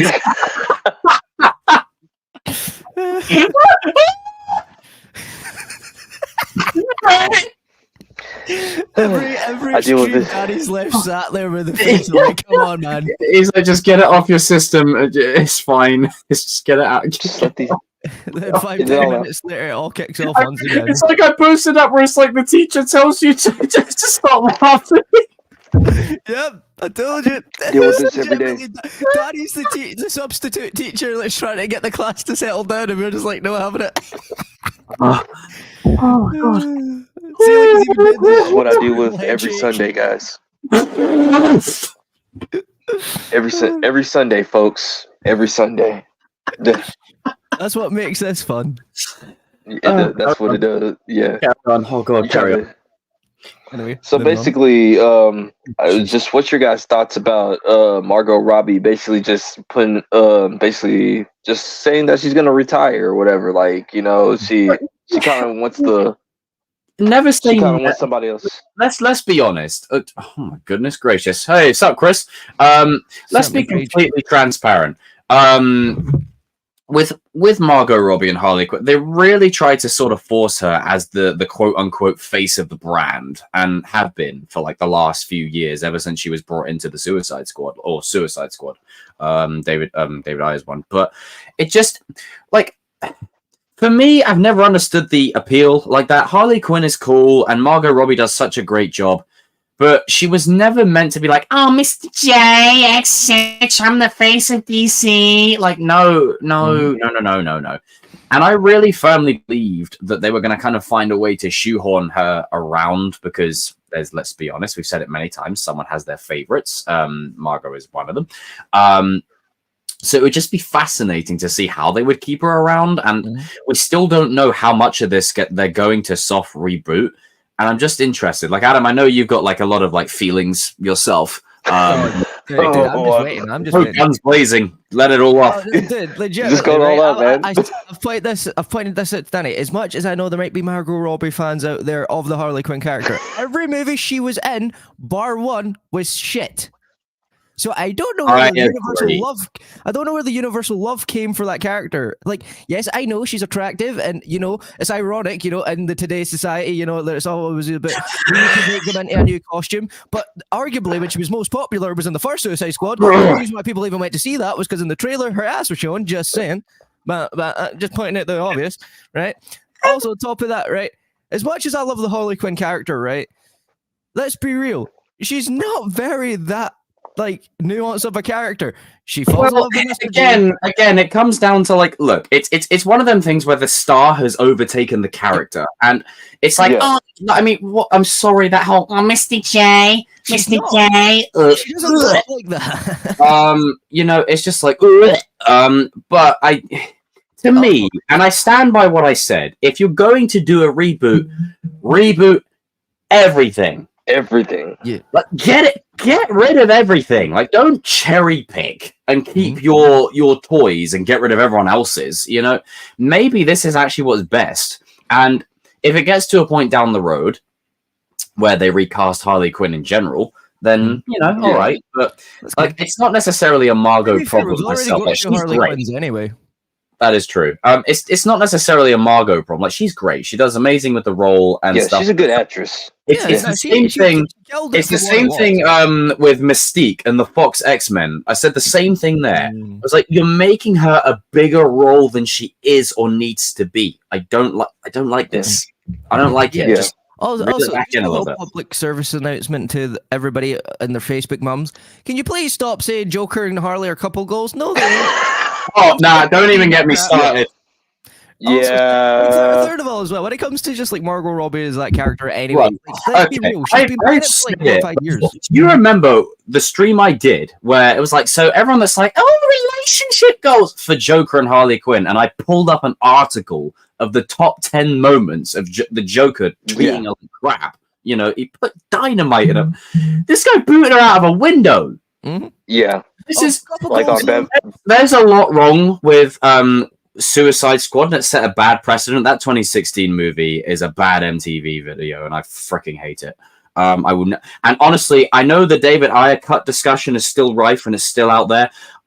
Just because Deadshot and Harley Quinn shack up, it will not convince me that movie is good. It's fast. One scene does not change anything about that movie. You got Killer Croc, right? Let me go on a rant. Hang on 1 second. Killer Croc. Oh Lord. Okay. Killer Croc, that one. Killer Croc is a bad mofo. You've got him like walking around the movie going, yeah, what's up?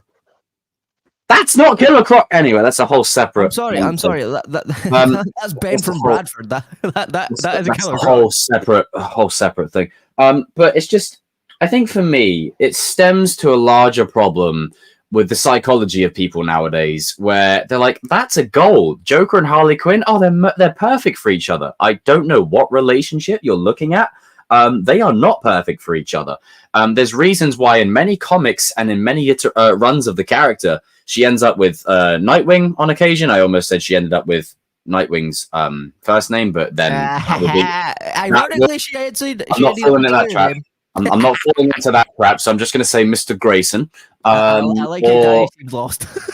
Yeah, I got what's going on. I was just like, wait, you just knew. Or with Batman, or with Deadshot, or whoever. And yeah, it's cringe. But getting back to just the original thing, I do like Harley Quinn as a character. I do like what she brings to the table. Even in Suicide Squad, James Gunn's one, I thought she was great in that. Birds of Prey, that movie is hot dog water, and I don't ever want to speak of it. You wasted Ewan McGregor. It was better, and even at that, it only lasted. One of the greatest talents of our time. That movie was awful. Again, garbage. I think it's just, for me, it's how they use the character, and I think she's better in smaller doses. It's the same thing I said with Jack Sparrow. When he's the focus, yeah, we love Jack Sparrow, but it's better when he's not the focus and he's just kind of in the story. And he's like, oh yeah, how would Jack react to this? Oh, here he is. That's what James Gunn did in his Suicide. In that kind of position versus being in the lead, because in the Suicide Squad, not the MTV one, the good one, you had Peacemaker and Bloodsport and King Shark being like the leads, and Harley Quinn was just involved. And I think that's when it's stronger. That's when it's better. When she's like the focus of like, hey, Mr. J, and then and then you get the budget version of whatever the hell that was supposed to be. But that cringe line saying, "We're bad guys, okay?" I'm like, see that's the thing though. Like Margot Robbie done the best she could with the way that character was written, and also I don't blame her. She's been playing the character for like 4 or 5 years now. She's kind of done with it, and it's also like I've said to you, Danny. This is also a thing. Can people out there stop fanboying over someone so hard that they can't recast a character simply because you don't like it? I'm getting sick and tired of having to watch it's a bad precedent. typecasted. Imagine if Jacob goes and gets a role. He's an edgy bad boy, just for instance. Anyway, right? Right? And he gets typecasted that for the rest of his career, right? Is that going to be any beneficial to him? No. He needs to go do other things. Maybe he could show up in the Barbie movie dressed up as a Kendall. We don't know. It would be cool. But you never know. But you need to allow people to have that growth to get away from the thing that they're typecasted in. And as right now, everybody's like, she's Harley Quinn. Yeah. Well, onto that or whatever, because like I was like that with Black Panther and Iron Man and Captain America. Oh no, we shouldn't recast them. And then I'm just thinking to myself, well, wait a minute, we recast Spider-Man, we recast Batman or whatever. Superman, like we recasted a whole bunch. Flash. There's variations of these characters. Well, before this universe stuff, how many people were rebooted and recasted? I don't know. A lot. More than you can count it. Yeah. Hell, we got one version of it, and then we got Danny as a follow-up. So I'm just saying.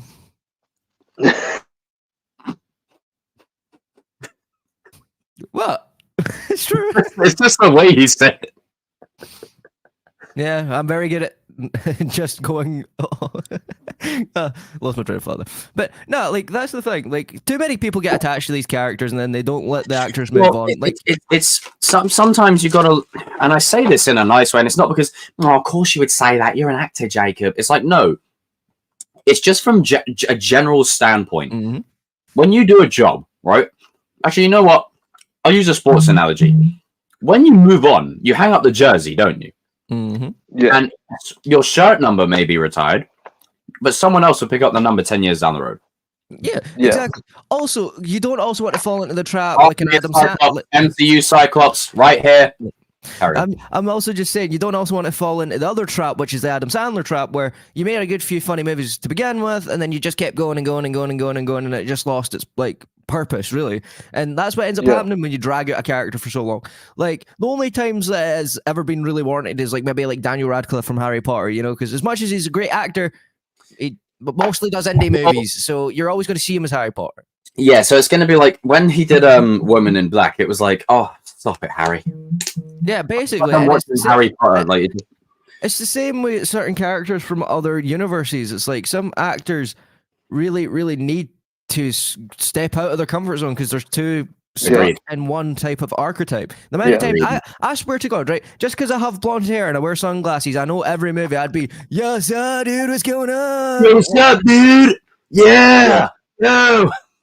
And you want to know why I think Margot Robbie is growing too? Because like in one interview, like they asked her, so Margot, Barbie 2, she says like, do we really need to do another one? Because I just really wanted to do one. That's showing me that she, and I discussed this with the other boys. I said like, I don't think she wants to keep on doing pop culture stuff. I think she really wants to do more like normal regular movies. Yeah, a lot of people do. A lot of people do, because right now, remember how I said, oh, brilliant. You remember, like, I used the Westerns example, right? My granddad loves Westerns, right? He's got, like, every Western in existence. Tenfold. Blu-ray, VHS, SD, whatever he uses. Tape, I don't know. Yeah. Westerns are the best. There was a time that Westerns ran for, like, 20 years. They were everywhere. And then what happened? Space died out. Yeah. Superhero movies are the modern age Western. Yeah, they're going everywhere.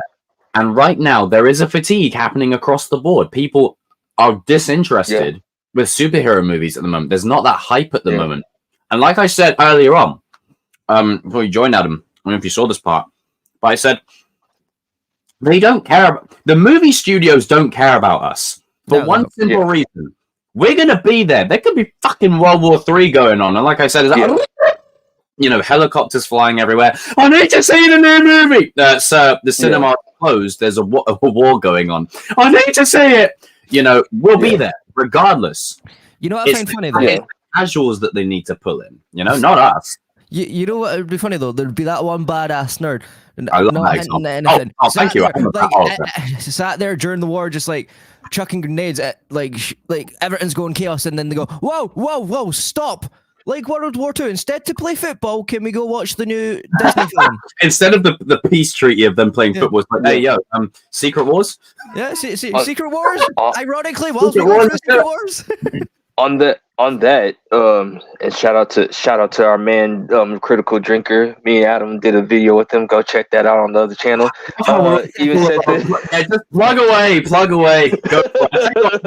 I'm gonna plug your podcast again. There you go. But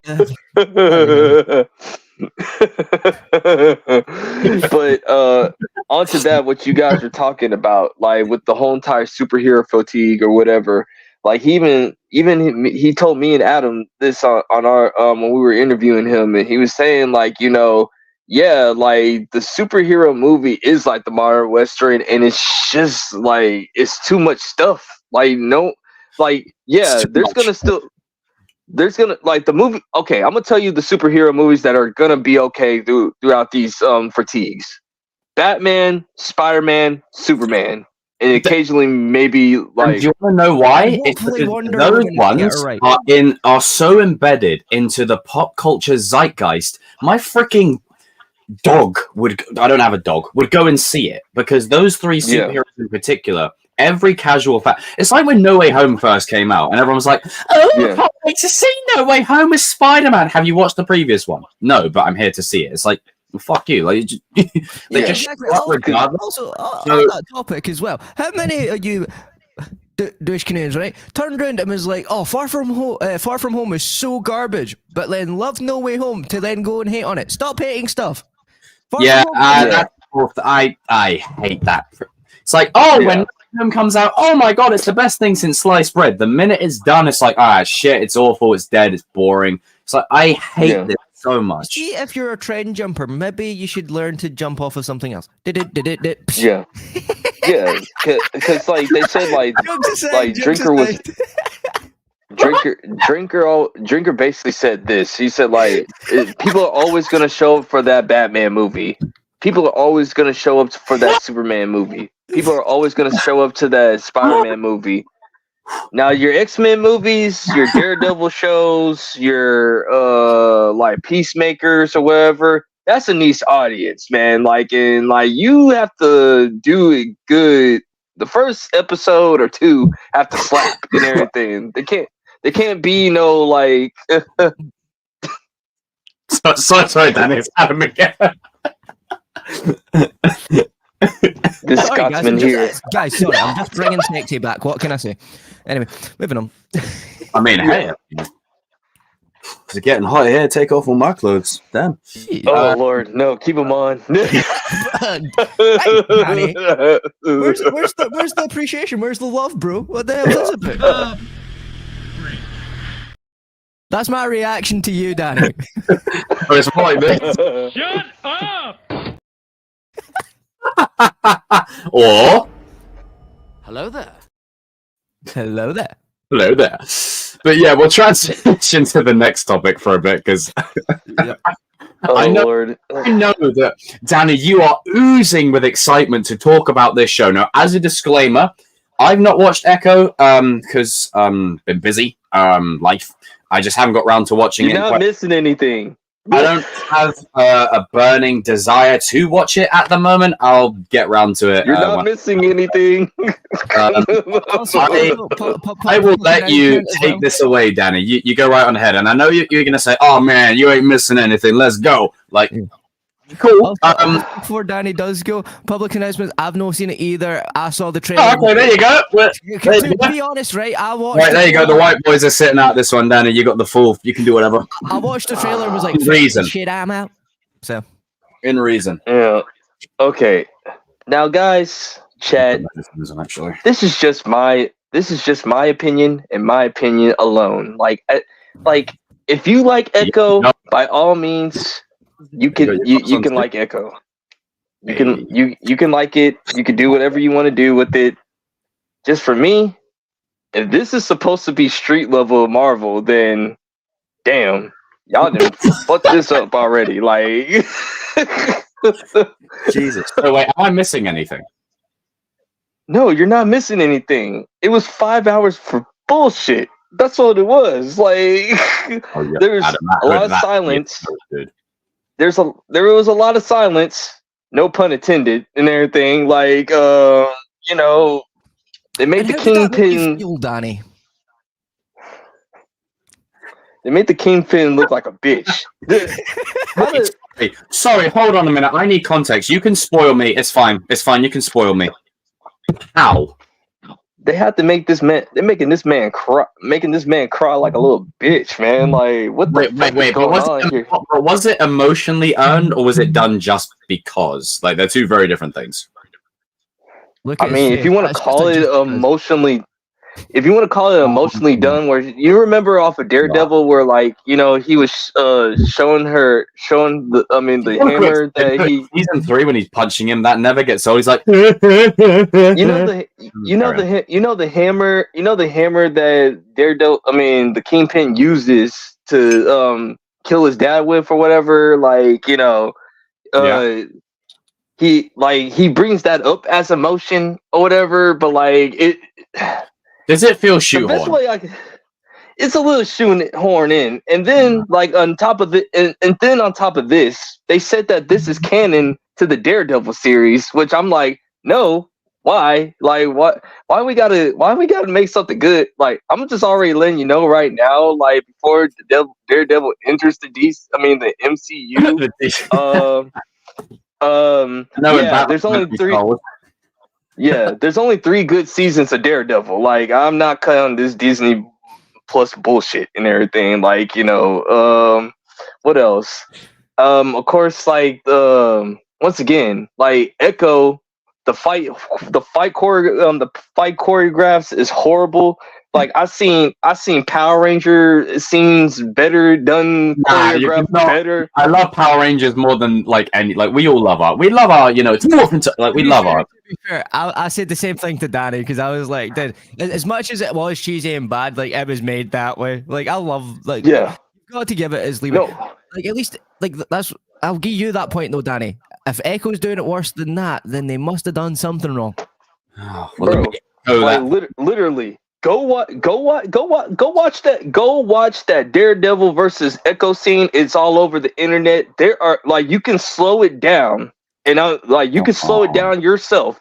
I'm not stressing this. There are parts where like she doesn't even hit Daredevil. She doesn't even hit Daredevil, and Daredevil goes like flying back. I'm like, dude, this is horrible. What is going on here? What's going on here? And second of all, my man Charlie Cox said, "Fuck this shit, I'm out, bro." 45 seconds in, and he's like, "I'm out of this show, man. I can't deal with this." Like, this is another MCU project. I'm sorry, dude. Just guys, look, if you just want to save you. What we were saying earlier on about the quality of the content that is put out there. If you put shit out, expect shit in return. And just to let you guys know that I'm not making this up. Monetize on the stream. Just to let you know that I'm not making this stuff up. Like, Screen Rant even released it saying that this is the second lowest rating of like Disney Plus stuff to ever come out. So it's not my opinion. Like, it's like actual facts that no one cares about. No longer chasing the line up here of progression and going up. We're just like, what's the lowest benchmark possible? I'm just gonna say this outright, by the way. I think Danny would make a cracking politician. It ain't my opinion. This ain't my opinion. This is just the truth and everything. And of course, you know what? Nah. Like, I'll just put it like this.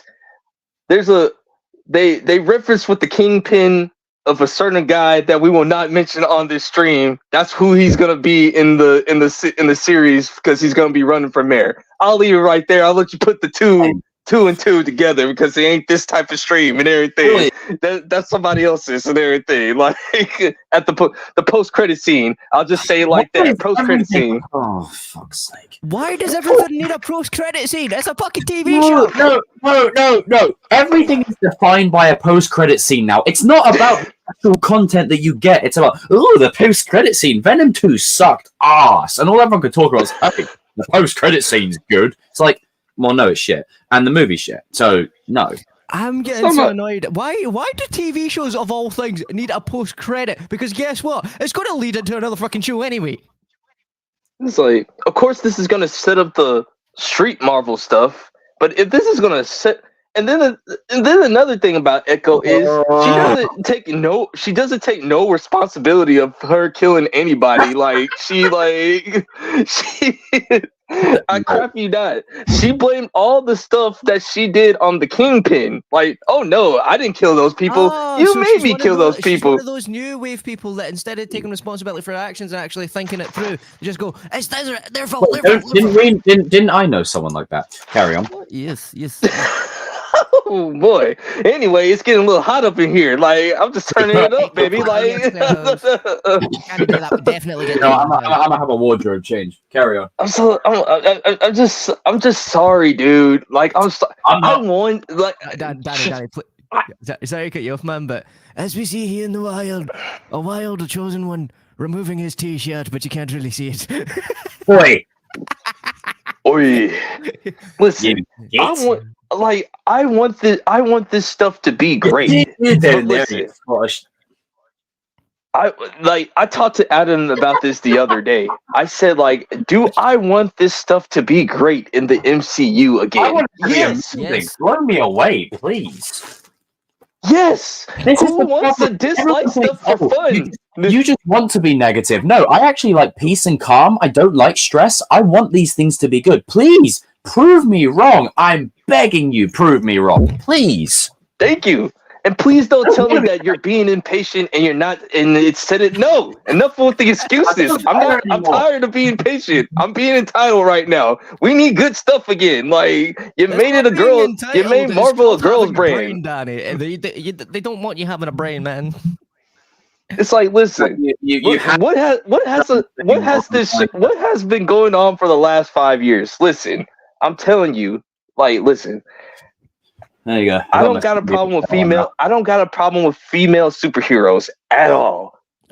But if you're not gonna do them right, don't do them at all. Okay, like please stop it. Like, but we're in an era right now where obviously I've said it before. You get two extremes. You get one side of the camp that's like, and then you get the other side of the camp. I'm not going to get too into the specifics of it. I like to stay monetized, but we know. Of course. There's balance. There's a way to do things without over the other side. Like you don't have to. Can I just say one important person? Sarah Connor. There you go. Badass female. Was that a time where they actually needed badass females? Listen, I'm gonna say. Oh Lord, I need.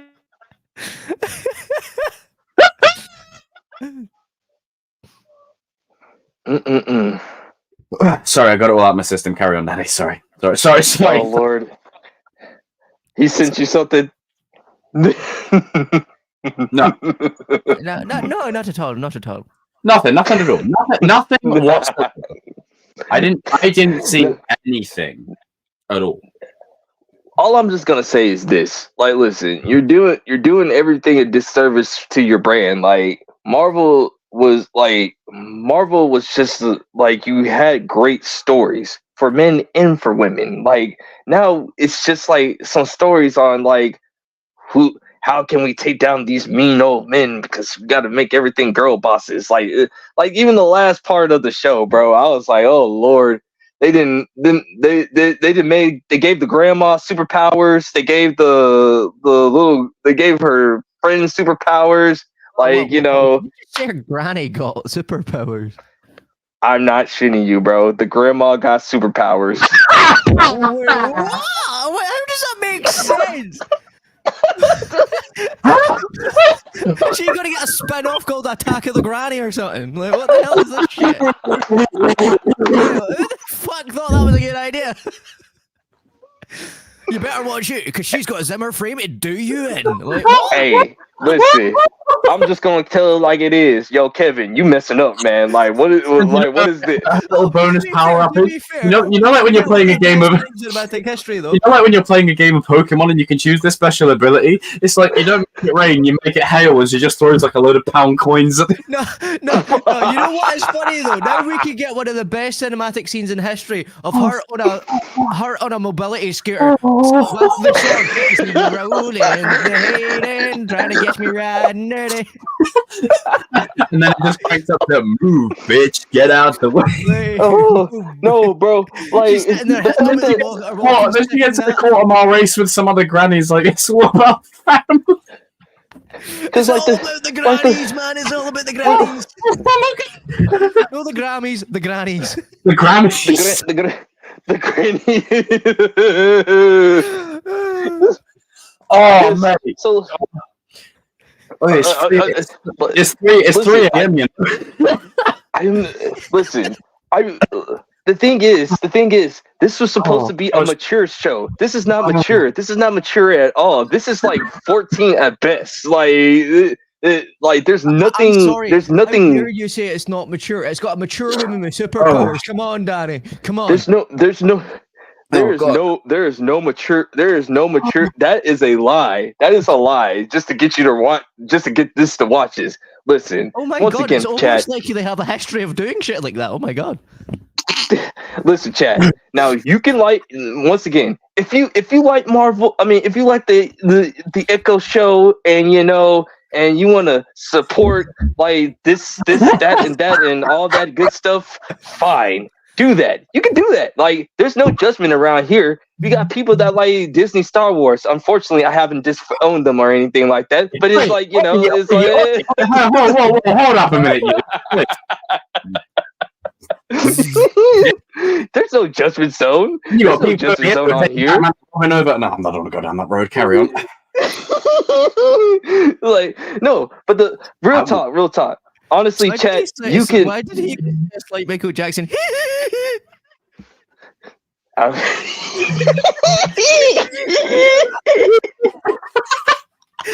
wait a minute. Oh, what the fuck is that? Yeah. Okay, I just want to take this moment. So if you're watching into this madness right now, it's currently 3:30 in the morning here, slightly delirious. The stream is an hour and 40 thus far. This is what brings you back every week. You come for the content, but you stay for the memes. Continue. Yes. So back to what I was saying, like, chat, like, listen, once again, if you like Echo and you want to support like this failed project, you can, and everything. I highly recommend you be wasting your time, your money, and like other things or whatever. Like, they're like anything else. Honestly, just go watch Daredevil seasons 1 through 3, and you don't need the rest and everything. You don't need this show. It's not building up to anything. It's setting you up for whatever that they got going on at that company. I don't know what they got going on that company no more. Like, to me, like this is just my opinion. X-Men, like the X-Men universe is the only thing that I somewhat care about. But even then, I have a vibe that they're gonna F it up anyway. So that is my TED talk and everything. I'm done.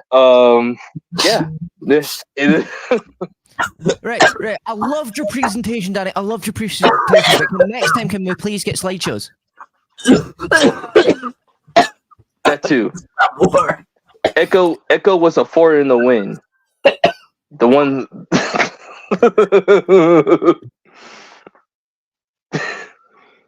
Are you okay, sir? It sounds like you're being like Echo right now. You have nothing to say. Oh, hey, I've got water all over everything. It's all over my microphone, man. No, carry on. Not the first time you say that either. Oh, no. I'm gonna pass up. If I had to say one thing good about the Echo show, and this is not a good reason to make it a good show anyway, please do not be one of these people. The Kingpin did good. That's about it. Do you know what that is? So the Kingpin did good. That is all. That is all. To be fair, I could always do what I used to do and make it like that serious black and white post. The Kingpin did good by Danny Watkins. By Danny. That is all. That was all. That is all. That is my TED. That is my TED talk. Yeah. Nah, but real talk, chat. If you want to support this shitty show, you can. Like, you have every right. You can dictate your wallet. You can give it to the without taking another shot at it. It's like, you can throw it to charities and everything. Stop! He's already dead. To be fair, it is being a dead horse at this point.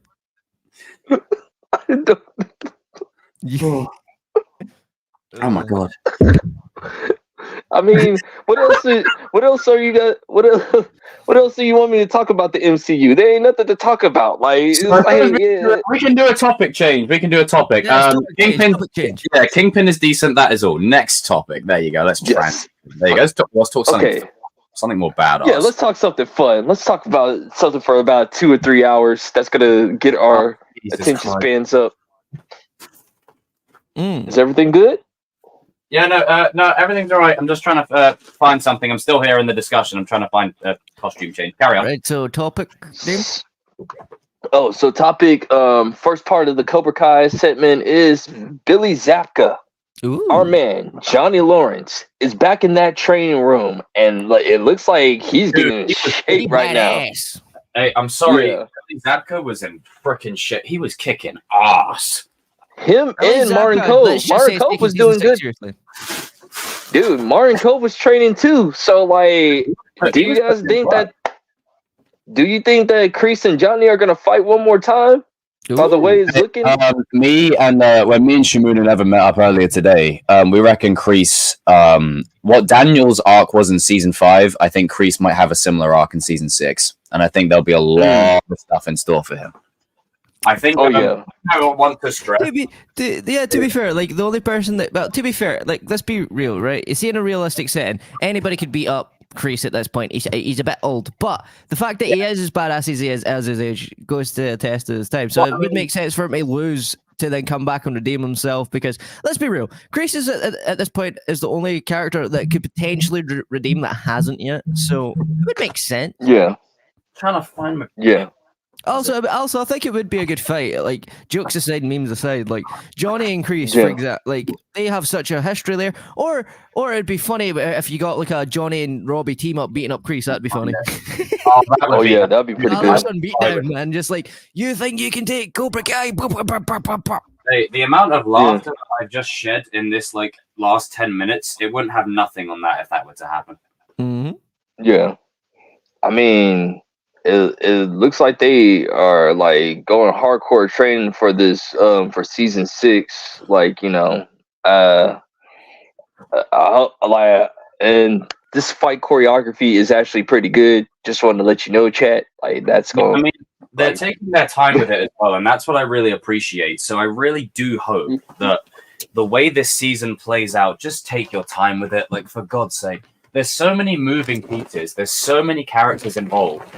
Please, please, please, please, for the love of God, just take your time with it. Focus on what makes it great. And one of the things that makes this show great is remembering the DNA of what it's all about. And I think that is so much more important than anything else.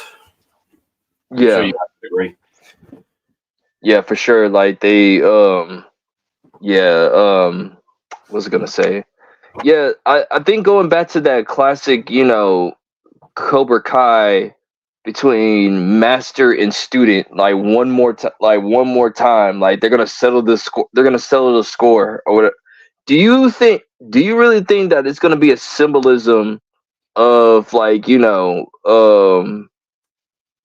could you just see like Robbie winning the tournament and like Kreese getting like extra mad and he's about to like smack Robbie and like Johnny just steps in? Or do you think that's a scenario will probably happen like that? Yeah. Oh, I think something will happen. 100%. There you go. I didn't realize Adam went off camera. But yeah, I had to come back. I was like, you know what? Cobra Kai gi. Let's get it on. I lost my old dragon headband, so this will my bandana will have to do. But when I was watching that that video, the first thought that came to mind was, not only does Willie Zabka look great, but it looks almost like they're just going all in. No pulling of the punches. They're getting ready for everything, and they're setting the stage for a lot to happen.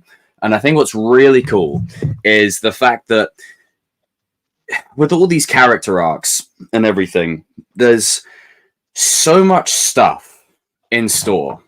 I really want there to be a great focus on Johnny. Like, and I agree with what RJ is saying. There needs to be a huge focus on Johnny and Kreese and their relationship and their connection. And what me and Shamun and Evan were saying earlier on today was that we think there's going to be a lot of flashbacks from like past and like modern day, linking their stories together. And one thing that we said, you know, we really expanded upon this, is Johnny's father. We reckon Kreese has dealt with him. Yeah. Kreese is involved with his dad in some kind of way.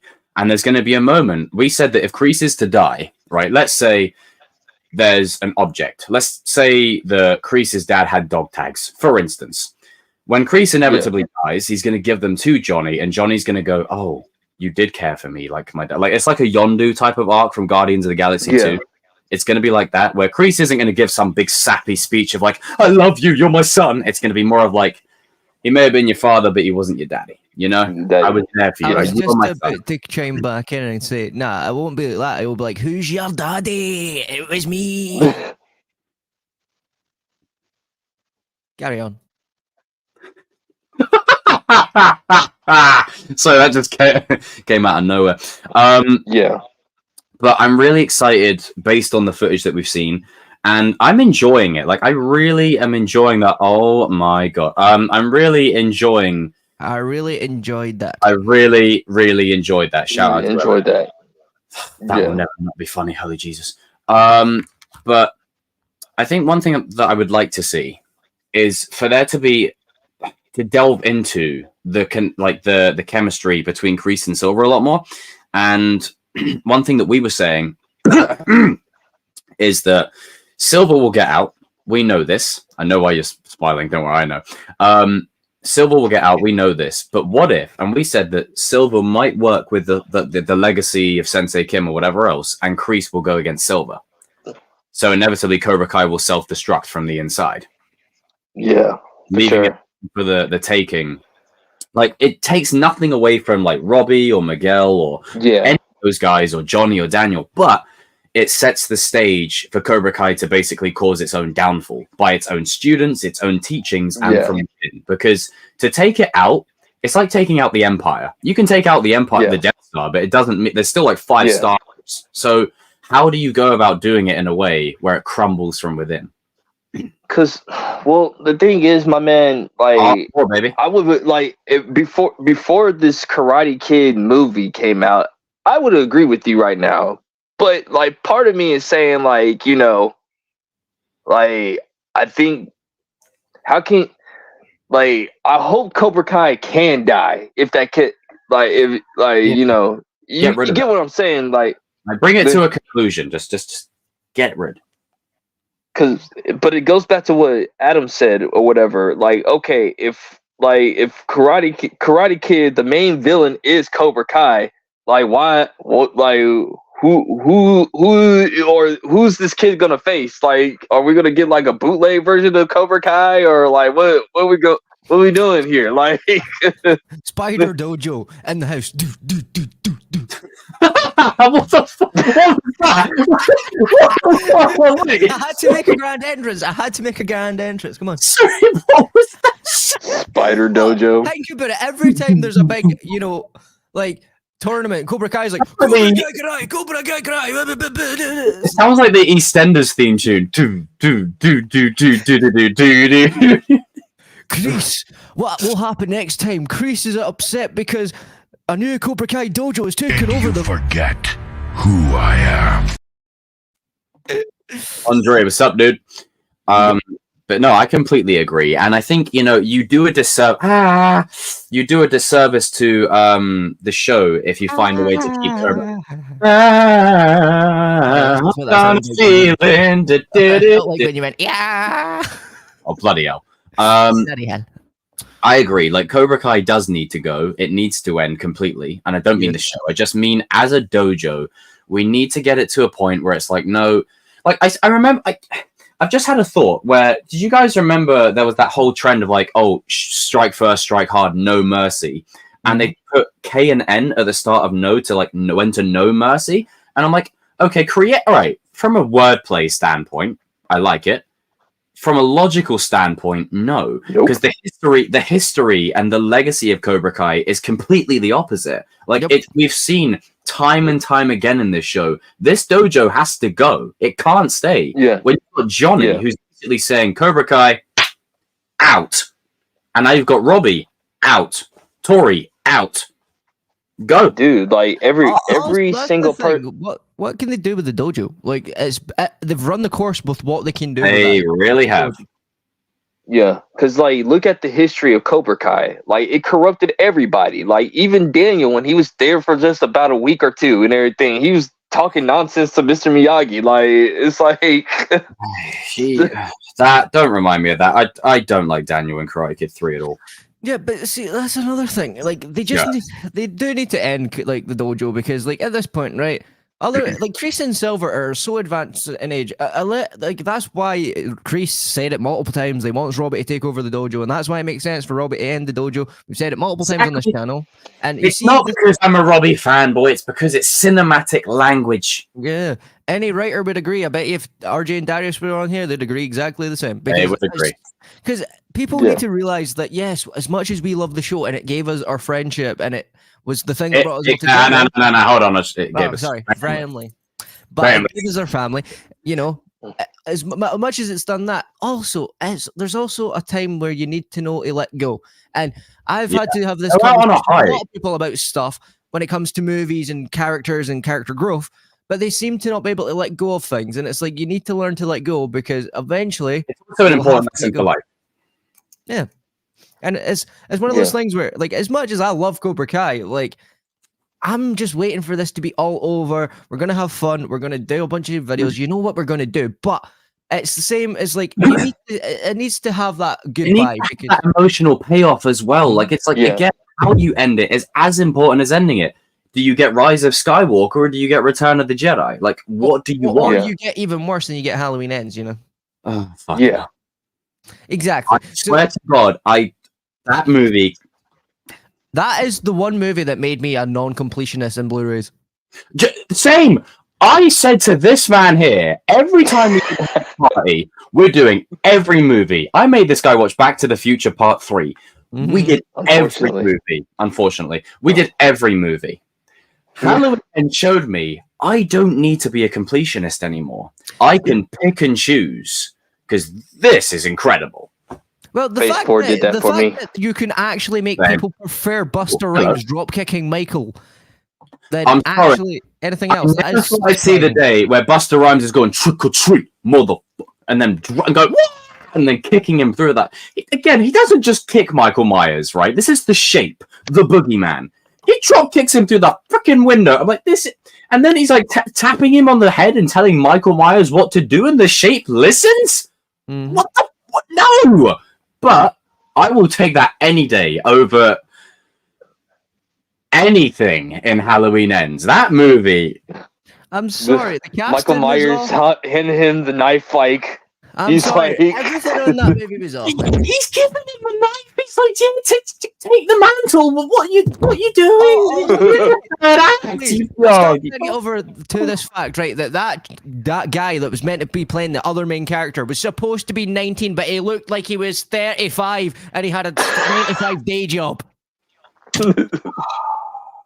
That movie was abysmal. To be fair, we can wrap this round back to Cobra Kai. What is up with people with curly hair being douche canoes, like Mitch and that guy? Like, it's always the same Stevie Mitch, honestly, what you said with like I've said this before and I'll say it again. Mitch revealing his freaking ass to go, oh yeah, I'm in Cobra Kai.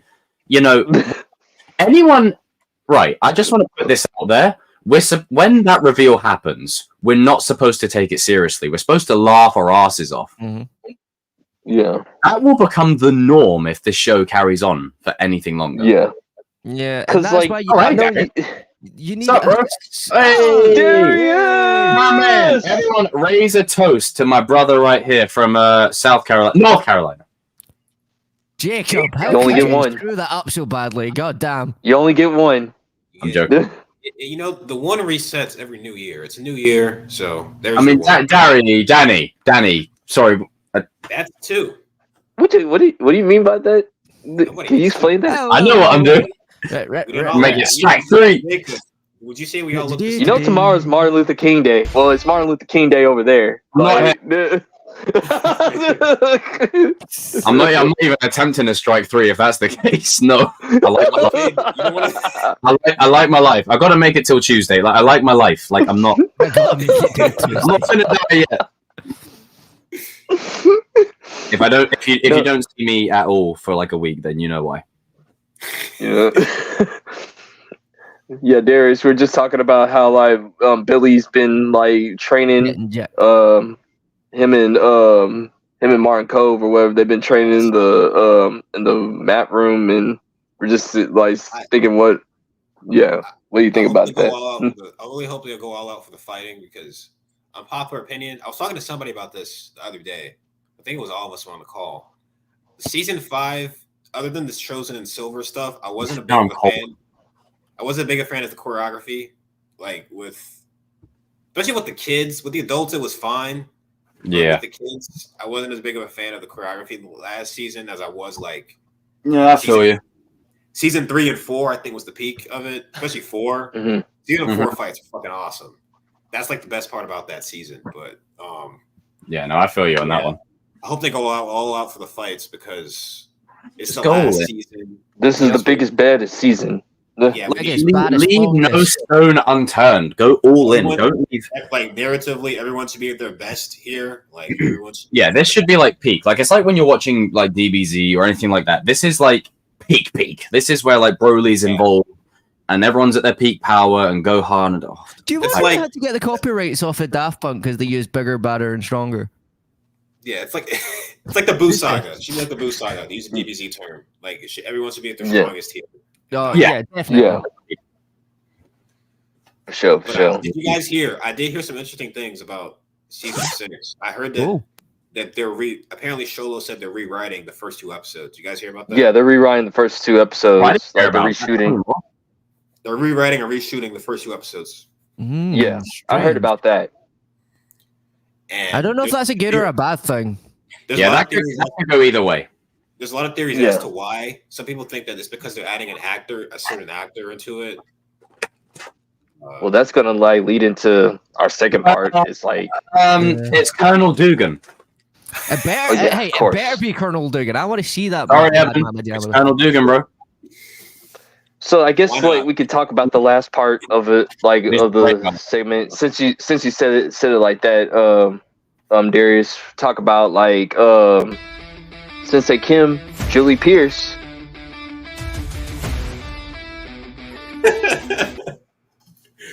Time that perfectly. Like yeah, Sensei Kim and Julie Pierce, because the actress or whatever, like the actress that played Sensei Kim, I think she low key kind of spoiled it a little bit because like on her Instagram she says, "Where's Julie Pierce at?" or whatever. Like, where's Julie at or whatever. I'm like, oh snap. And then like then was it Hayden or Josh said like they couldn't promise a Oscar or the Hawk or whatever, but there's gonna be somebody that makes they can't say that she's in it because that'll spoil everything. So what do you guys think about that? To be fair, it's gonna be cool. Like, I'm not gonna lie. As much as she's not needed necessarily, but it's gonna be it's the last season. You might as well get all the last cameos you can get in there. Also, I just quickly want to point out, Cobra Kai World says apparently it was because the big 3 weren't actually there for the filming of episode 1. Which, if that's just the case, then that makes it fine because that just means they went ahead and made something bad, and they're like, nah, let's fix that. Why the hell did they even do filming without the big 3 there anyway? That's. I think Netflix. It was because of this. And also I think it was like during the strikes too. Like they were just trying to finish as much as they could, and then before they. That's basically what it was. Yeah. So Julie, I guess they.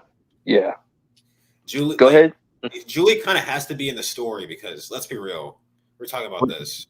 Well, they need a female sensei, not necessarily Julie, but you already have Julie, so just use Julie. Yeah, and after the whole ruckus that they made a fuss of with the separate gender things, it's just they're not gonna have Daniel and They're not gonna have Daniel and Johnny hit a girl. They're not gonna have him hit a woman. That's not how no. That's a season 1 issue.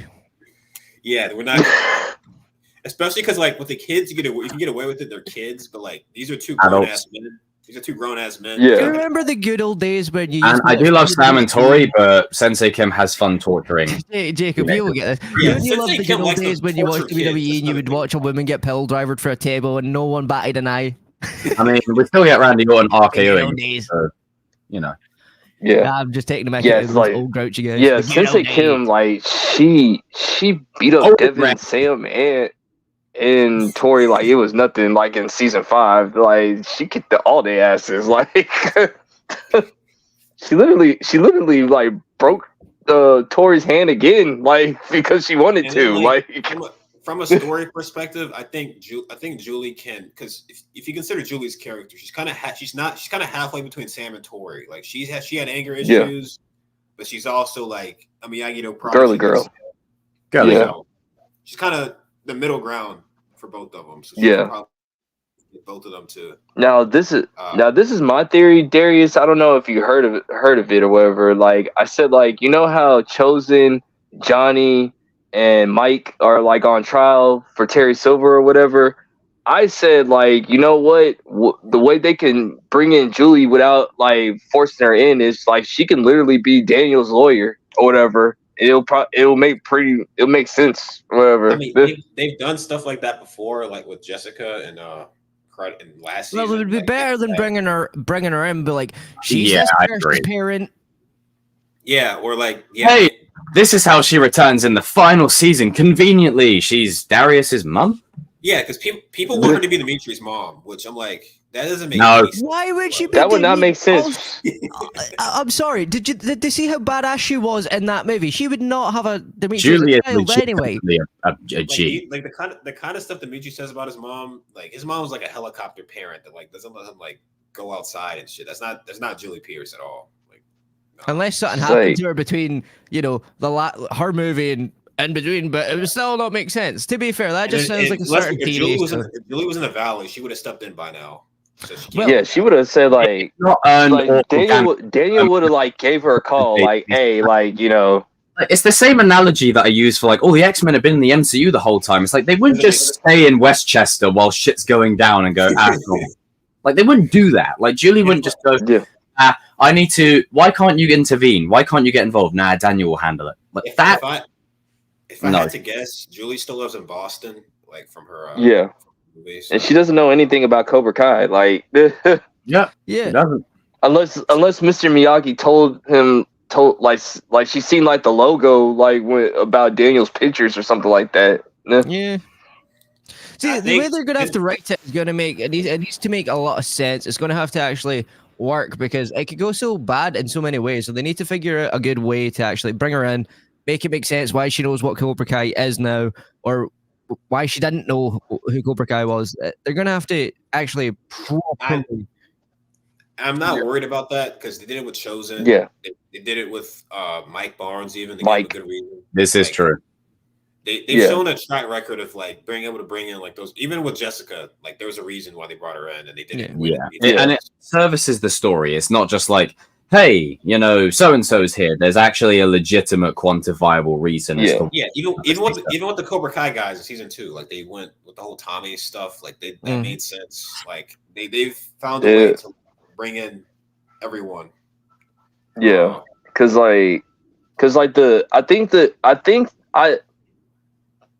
what's her name?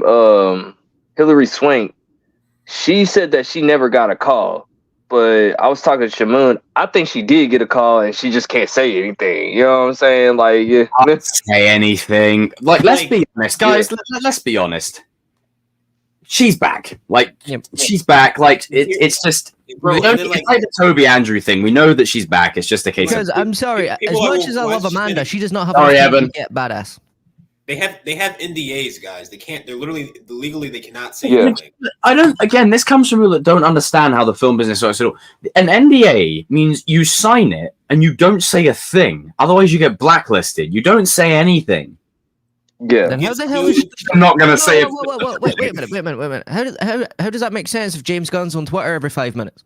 Because James Gunn runs the overseeing of the company, it's different. But for the average, He should have had to sign an NDA too, though, because he will know stuff. yeah, but he's the creative control. It's different. Like if you're like just an actor or you're like actors, you can't say shit. You can't say nothing. Yeah. What about And- Tom Holland? Like he's a director and he's a Like, if it's accidental and stuff like that, there's always leniency. How But if many you times can you accidentally? Yeah, but if you willingly go out of your way and say, hey, Aunt May dies in this movie because Green Goblin throws a bomb at her and then he blindsides me and stabs her, like that's different as opposed to, Tom's in it. I know. I was being sarcastic. I know. yeah. Sometimes. I ain't gonna Darius. Ow! Oh, hang on. Let me just put the seating plan. But yeah, she like There we go. the fact that she won't say like Oreo, look at that white to black ratio, Karen. the fact that she won't say like I'm not in it. She said I didn't get a call. That's not saying you're not in it. You're just saying that you didn't get a call, which Maybe they emailed you or whatever. Like, who knows? Who you gotta call? Julie Pierce. Because I was gonna say, because like the thing is, one, a lot of people want her in the series or whatever. They want her in the series, so like, of course, like they're gonna give the fans what they want. Usually they do. Like the big three always come in clutch for a reason or whatever. We wanted Terry Silver. We got Terry Silver. We wanted Daniel and Mike Barnes. We got Mike. We got Chosen back, which I never thought Chosen would come back, to be real. Yeah, I wasn't sure if they were going to bring him back, but they did, and I'm so glad they did. It's like, and honestly, like Hillary Swank, from what I heard, like she never had a problem with Cobra Kai. Like, I heard that she was an actual fan of it or whatever. So, like, you know, she just doesn't talk about it that much. A lot of people think Hillary Swank's too good for the show because she's like an Oscar-winning actress. I hate that, man. Shut up, man. Here's the thing. That's her first role. No one's too good for anything, especially when that's your big break. Exactly. Before, and I'll say it again, when you're at the top, there's only one way to go. Yeah. Never forget your roots. And actors do things for fun sometimes, guys. Like, sometimes they just want to, like, do something for fun. And think about this. Like, if they have a chance, if she has a chance to redeem her character because she knew she got a crappy end on Karate Kid 4 and everything, you best to believe she coming back. Like, hey, you gonna guys redo that movie to make my movie make sense? Yeah, I'll come back. Like, the main thing that we're forgetting. Money. Yeah. Netflix money. This is Netflix comes in handy. Because I don't think you I just remembered something, right? How much do you think we'll see Robbie's mum? Because if you've not noticed, as the seasons went on, Robbie's mum's just been pushed off. He's just been phased off. Like Carmen's his mum now. Like, you know, he gets one scene per season. Like season 1 and 2, she's quite prominent. And Carmen's his mum. It's just like, yeah, you go there. Could you just see that maybe Robbie's mom might passing away to motivate him to win the tournament, or you think that's too much of a stretch? Sounds like. That's it. I guess you could always be in that type of party, but at the same time, you don't really want to do that because Now you got to give Robbie another arc where it's like, yep. I don't think they want to like create new subplots because you can. No. Ignore what I just said. I was just wondering, just picking the minds. Now Tori's you. Oh, that's another thing. They said.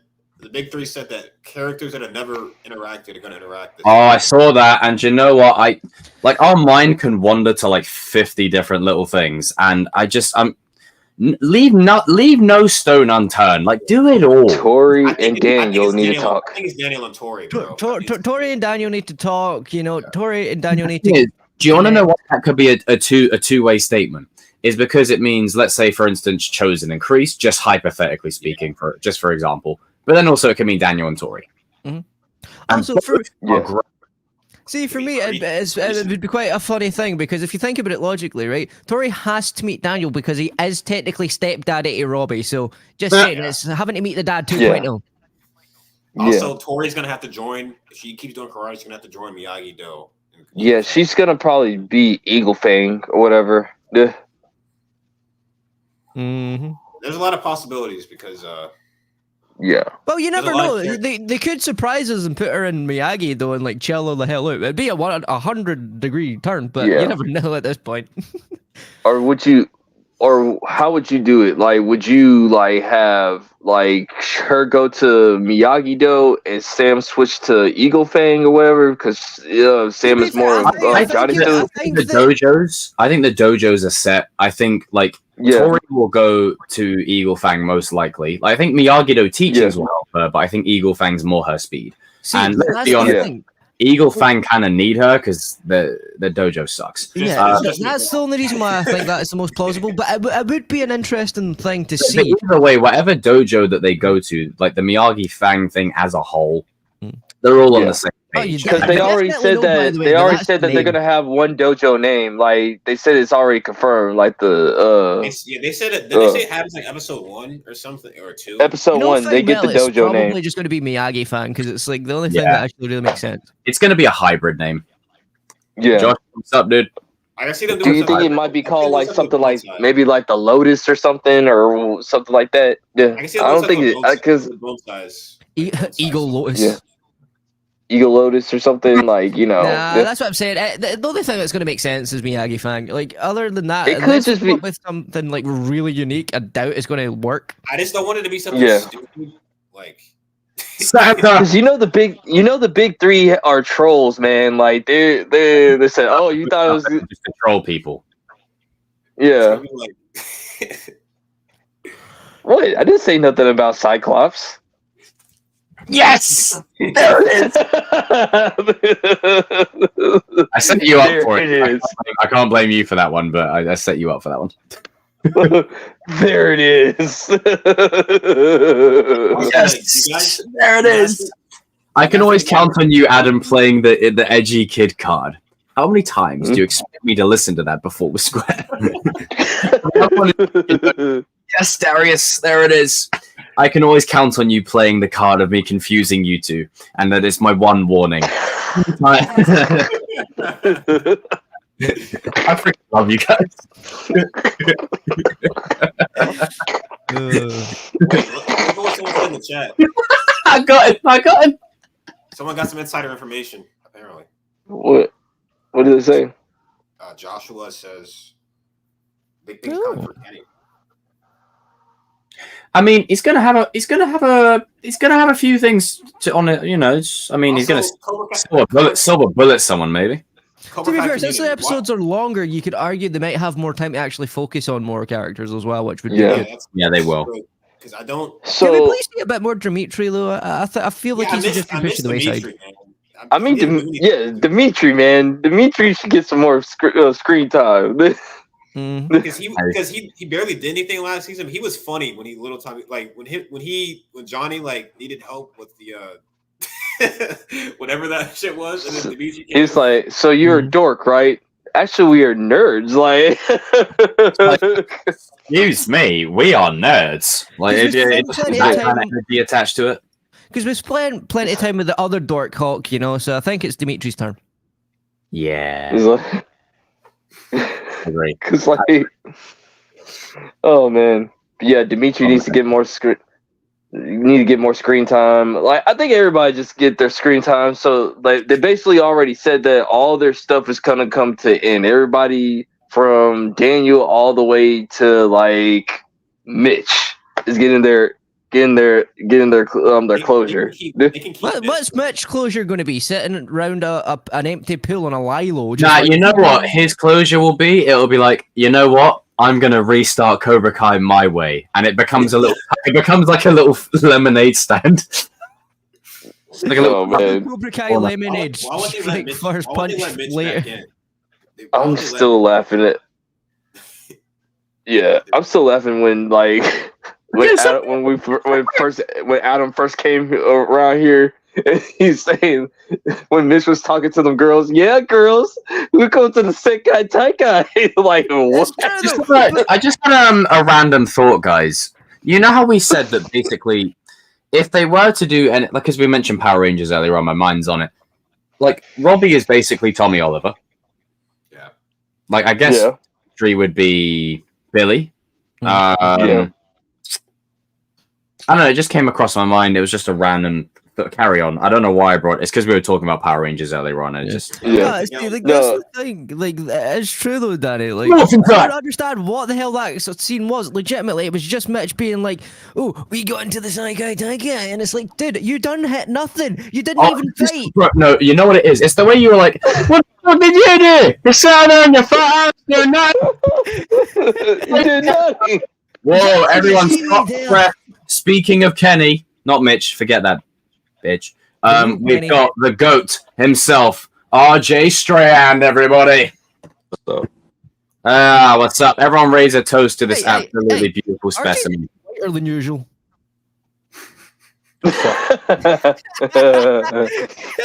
Oh man. Ronald, you there? Yeah. Ronald. Don't comment. We were just like talking about like season 6 and like a bit of our hope for it and whatever else, and just like to leave no no stone unturned, basically. So I think we were like Yeah. around the end anyway. Is there like any closing statements that you want to throw in? I am so nervous about the final season of this damn show. I've told Darius this, like we had a conversation about it the other day. Like, whenever like a show that I like really like and it gets to like the final season, I always get nervous. But for Cobra Kai, it's different because of that damn movie that they announced. It's that damn movie. That's what I said earlier too, RJ. It's that movie right there.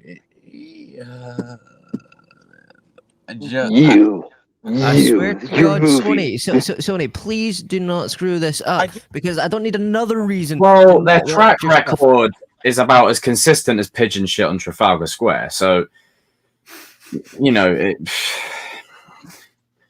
I can't even remember the last time I watched a decent Sony movie. I hope to be wrong. I really hope to be wrong, but it's just one of them things where I'm so skeptical. I really am skeptical. It's just the fact that like probability.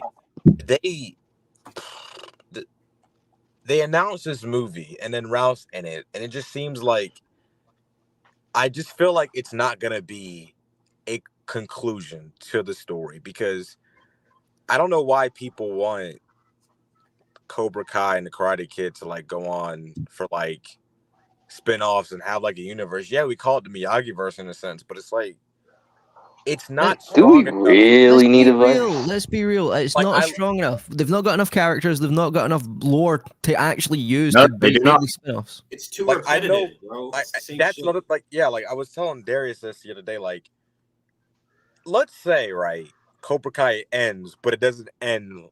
You know, it doesn't end. Like it doesn't end. It ends in the, let's say, the end game way, where even though it's an ending, it's like setting up multiple things to carry on after it. That's what The Walking Dead did. I already told you guys, like, I already told everybody. That concerns me. I already told everybody this. If like Kreese and Silver are still alive at the end of this thing, yeah, you know what's up and everything. Like that's like, you know what's nothing's up. off the table anymore. Like these theories over the last few years, regardless of how stupid they sound, they hold weight now. You gave them. They have exactly CKW. Like they have credibility. You're doing a world tournament. Where the fuck do the stakes go from here? Yeah, how do you top exactly? That? That was my first thought. It's like trying to take down McDonald's. It's not feasibly possible. You can't. So you're telling me that Terry Silver escapes prison and then like he goes around the world building Cobra Kai dojos. We're gonna have fucking Danny, stop giving them ideas. We're gonna have ninjas and assassins and shit. Oh God, can you imagine that? Maybe in season 4 when they were practicing with the weapons demonstration, that was preparing them for like the real life sword play that they're going to be doing in season. Yellow and Robbie joined the CIA. Oh, bloody. And you know what? Hawk and Dimitri are like the programmers. They're the guys in the chair. Hawk's like Dimitri's personal security. Like Kenny's like recruited as like a master assassin, you know. Can you please stop giving these rejects ideas? You're gonna run with some of these. I know it. Every time you mention manifesting it. I'm sorry. No, it's never just manifesting it. I swear they watch these shows just so they know what. But you know what? I'll tell you why Sony watch these shows that we do. You wanna know why? Because a few years ago, when the No Way Home trailer released, we were... Oh, man, here we go. Over 500 people watching. 500. And Sony came in and did a Thanos and snapped half of them out and said, you can carry on streaming now, and there's like 20 people. Here we go. Shit talk them all the time. WB hates us too. I know they do. They all hate us because instead of sitting there being like, "Oh my god, this is the best entertainment of all time," we're like, "Nah, it's not." Like, there's good parts, pretty shit. There's bad parts.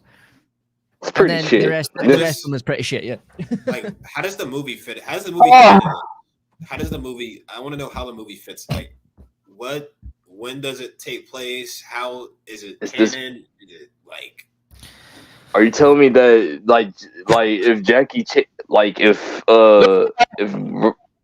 Daniel knew Mr. Han or whatever, like you're telling me that Mr. Han wouldn't pull up to this to this tournament. You know what I'm saying? It just makes that's the thing. Sony likes to do this annoying thing where they try to make multiverses of multiverses, and they couldn't even do the first one right. It would be like me having a multiverse of this stream. Mm-hmm. They've only ever done one good multiverse story. That's the hilarious part. And Even at that, right? Like, think about it. Every time they've tried a multiverse story, every time anybody tries a multiverse story in live action, some of them are decent, but most of them are garbage for one simple fact: it's lazy writing to have a cameo fest. That's what they are. Oh, look, there's that guy that we know. It's sad that Michael Keaton's Batman explained the multiverse with spaghetti, actually perfect. Don't bring that movie up. Wait, don't bring up what? Well, we don't give that movie props, Danny. I don't care if yes. We don't give that movie props. I'm sorry. He actually explained the multiverse correctly. Hang on. What movie?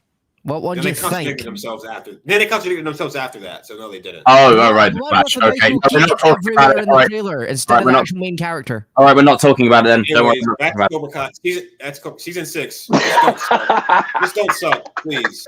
I went through this once with Game of Thrones, and do you know what? Yeah, I was actually legitimately tempted to get into that. I went through this with The Walking Dead, so I know how it feels. This is what I'm saying with. Hold on, I just want to say this is what I'm saying with how you end it is as important as ending it, because when a show is said and done, the last scene or last frame of something sticks more than most of the show.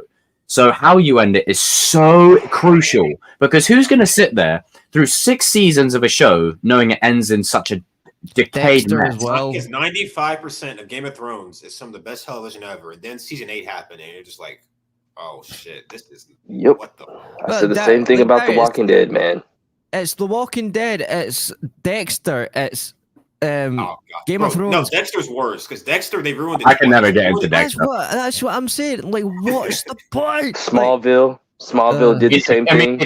If you have a show full of incest in the first 2 episodes, you really got to sell me on the rest of your show with Game of Thrones. And knowing that it ends in such a divulged pile of turd, I mean, the thing about at least House of Dragon's good so far. At least I can say I've not watched that yet. Things about it. The TED show is quite good as well. I was quite surprised at that. Dude, clips from the TED show, I found that hilarious. Oh, well, hang on a minute.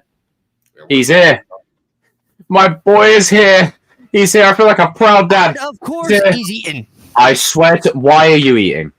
Every goddamn time. I went to go get food for my mom. In 2 hours, it's breakfast time. Hey, I had to get food for my mom. So 2 hours is 1 in the morning. 2 hours is 6 a.m. Fuck it, I'll stay up. Commit. Pretty bad day, but yeah. I know you have. And everyone, can we do me a favor? Can we raise a toast to RJ in the comment section for me, please? Because this man right here is a freaking legend. Okay, look, you own it, sir. Own it. Go on. There's that smile. There's that smile. There you go. That smile. Look at it. Compliment. Don't get me wrong. Your takes on Sam LaRusso aside, you're a pretty cool dude. There you go. But an olive branch. Civil War is your favorite Marvel comic, yes? Nope, it's shit. Oh, shit. That was in sync. See, even on your bad days, right? We know what will cheer each other up. You know, that's what it's about. You know, it's all right, RJ. Anytime you just start snapping it, you know what to do. Just no, Jason Todd and watch him cringe. But I like Jason Todd though, so I'm. Thank you. Anyway, Jay, you said you had something to say. No, before it's just about it's just like Cyclops. I just right. Who said Cyclops? Who said it? Many things that have to go. Darius is like, nah. Wait, what happened there? I don't know. I think Iron Man just took over my computer because I don't know what the hell. I actually can't get. Oh my god, RJ, it's locked to you. I can't take you off. When he woke up, he was white this morning. Oh wait, hang on. Where's the clip? Where is it? Where's the clip? And also, RJ, 25 years of this lovely man. Sopranos. Not that hot. This guy woke up this morning. He was white. Oh, what should be the greatest show of all time? Anyway, I agree. We'll talk about. You know what, Danny? Please put the Put Sopranos. Sopranos on the list. On the list. Anyway, It gives me a reason to watch it, so that's good. Anyway, but yeah, I got you. I just feel like with Cobra Kai, especially with this final season, I know we always go back to this, and we compete ourselves, but Robbie has to win the tournament. Yes, he does. I'm sorry, but if Robbie doesn't win, what message are you sending? That you can screw up and never achieve anything. I'm gonna be that guy because, like, you know what? I'm wearing a hoodie. Has everyone got a hood? Let's all put our hoods up. Let's go full ghetto. Let's do it. What? I got Darius just put like. I had to zip it up, and it was a whole thing. No, I just feel like they. Hang on, I got an idea. There you go. Look at that. Black, gray, white. Continue. Yeah. Anyway, I just feel like with the final season, and I could make a joke, but I'm not gonna do it. No, you know what? Take the hoods down. I take it back. Take the hoods down. How many white hoods are here? How many white hoods do you have? Take it down. Carry on. I just feel like with this final season, I feel like it's not going to be a conclusive ending, and that's just my fear. But also, the creators have talked about they want to do spinoffs, and that's great and all. But to me, I don't know if I know some of you are in the same boat, but I don't think Cobra Kai is like a long running thing that can go for spinoffs, because a big reason why you watch Cobra Kai, it's not enough lore. It really isn't. You have to also factor in, okay, let's say if you do a spinoff, who's gonna be in it? I don't think Johnny and Daniel will be in it because their story is pretty much coming to an end. And I love Miguel and Robbie, but are they really strong enough to really carry the franchise on their shoulders? Those guys are rising actors. They're going to do other things. They're going to want to do other stuff. Cholo especially. And it's just I just feel like Adam. I just feel like Cobra Kai should just end with season 6. I think the whole universe should end with season 6. I don't know why we're in this day and age where everything has to everything has to be like a sequel. Like Top Gun 3. Why are we making a Top Gun 3? I don't understand it. Why? Because they want money. Oh wow. Money. Vince McMahon walked in there and it was just like, no chance. What are you going to do DiBiase as well? Throw him in there. I mean, what are we doing? I just don't understand. This isn't a new thing. Hollywood's been doing this for It's the new way of lazy writing.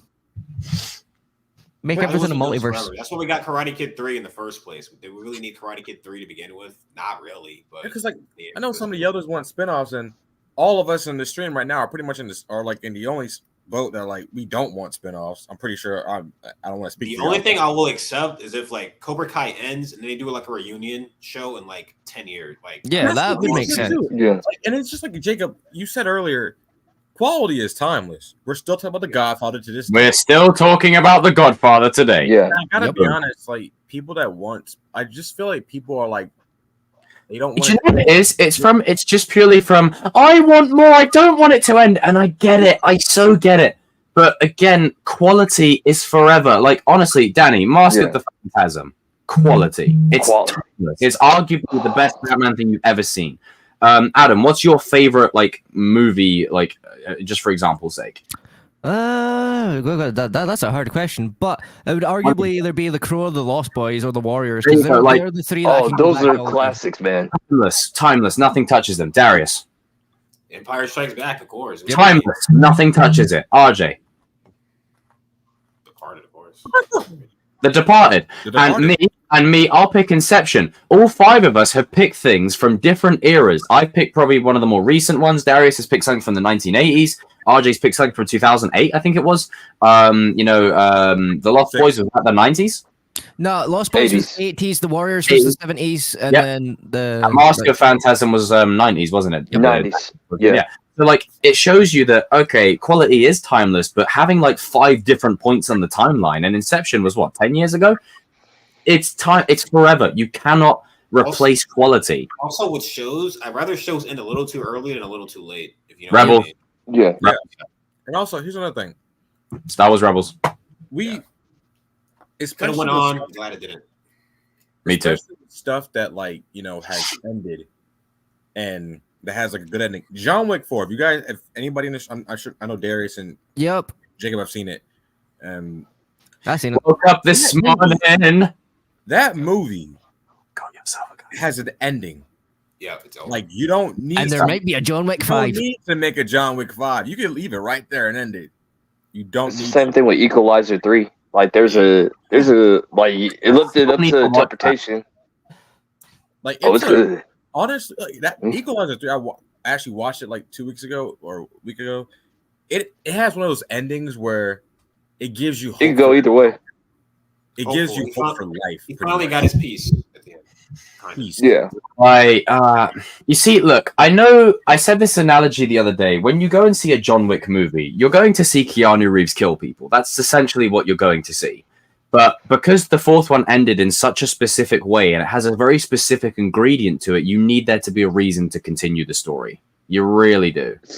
I can say that about Equalizer 3. Like, the thing is, with Equalizer 3 is, I don't know if RJ and Darius will agree with me on it, but, like, it felt like they can make a number 4 if they wanted to or whatever, but do you really want a number 4? It's really up to the fans. It goes back to that question of do you really want it?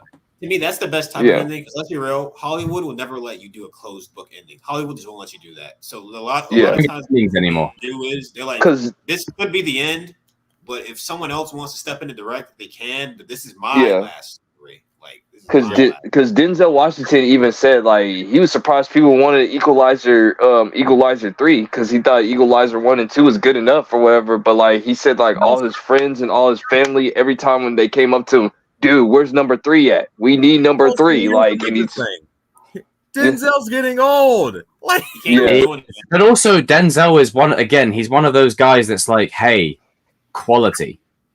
Yeah, you can't gonna hop on anything. Like Denzel is my spirit animal. Like, you remember that? You seen that one where it's like it's not color, it's culture, and then he just like puts it straight blunt, and I'm like, yeah. He like Denzel basically just said like, I mean, I'll do it number 3 if you guys really want it. Like, if the fans really want it, I'll do it and everything because you guys had asked it for it. Because there was not any plans of doing number 1 or 2, but he just said like, okay, y'all guys want it, I'll give it to you. Like, just and like with Cobra Kai, it's like what I fear is the big 3 check out here. And like everything else in the Karate universe is like Netflix or Sony being like, yeah, we're gonna milk this shit now. Like, just milk it dry. That's what I'm afraid of because the big 3, I don't want anything in the Karate Kid world with them not being involved in it at this point. I don't want that. Which the movie already kind of is that, so that's already kind of a cause for concern. Yeah, not saying the movie will be bad because I mean I don't know, but interested. That's all I'm gonna say. I mean, it'll be cool to see Daniel and Jackie Chan. That's like I'll admit like that'll be cool, but it's just there's so many degrees to it from like a fan point of view. Like there is good to it. Like, oh, is it exciting to see these guys together? Absolutely. But at the same time, what is it at the expense of? You know, you've already at what exactly? You've already broken your own canon. Like, you know, What like, and people will say, oh, but that's just a result of it. That might just be a one-time thing. Yeah, but that's how it starts. Also, there's no way this movie comes out. One thing, letting it slide, that's usually how it starts, and it opens the floodgates to just change everything completely. That's another thing. Like, how the hell? So they're doing open casting. How the hell are you going to start filming in 2 months? Yeah, and then my worry with that, no disrespect to whoever they cast. I can't be cast. But, you know, whoever they cast, they've then got to make sure that their pedigree is enough to carry the film. Yeah.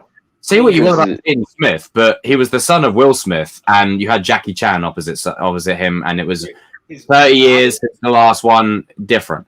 You know, Ralph Macchio was a star at the time. You need there to be a certain caliber, especially if you're bringing these two colossal giants together. Like, you can't, and then, like, if you're filming in 2 months, if you look at Cobra Kai, like all the kid actors that they've used have a Disney history or something. Like they can act. Yeah. Disney doesn't hire bums off the street to act. They can act. Yeah.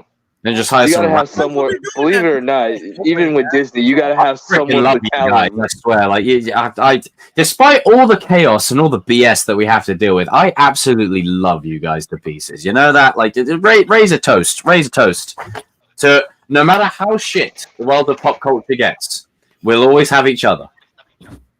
And I'm the only one raising a toast. Like, I'll just F myself in the corner then. Jesus Christ. I'm sorry. I just don't understand like why. Also, guys, cheers. Cheers. Yeah. He's got oatmeal. Yeah. Yeah. You can never go wrong with a bit of oatmeal. I love how that happens, and Darius is like, yeah.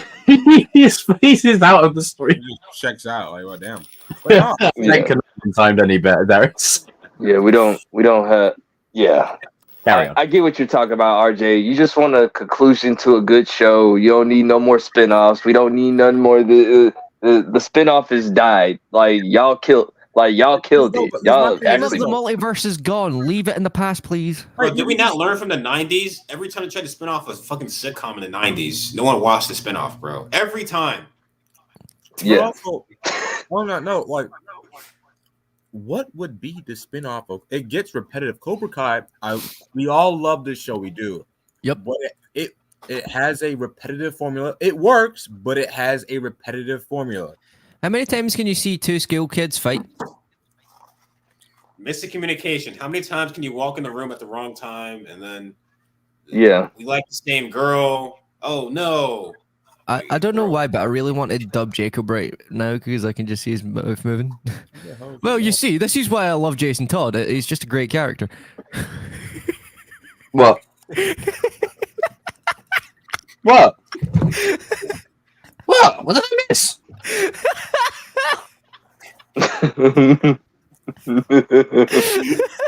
Oh, for God's sake, did I just get dissed while I was off air?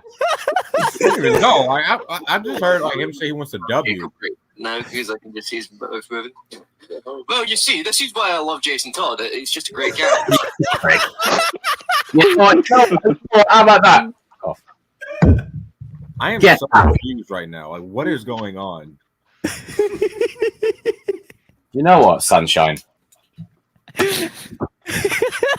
You can't blame me. It was perfect timing, dude. It was perfect timing. It was just rife for the taking. You know what? Good on you, sir. You know what? We're all getting the smoke. Just everyone just say the most absurd shit to wind everyone up. Let's make it chaos. There's me out here saying I love you guys to pieces, and I get all the shit thrown my way. What did I do?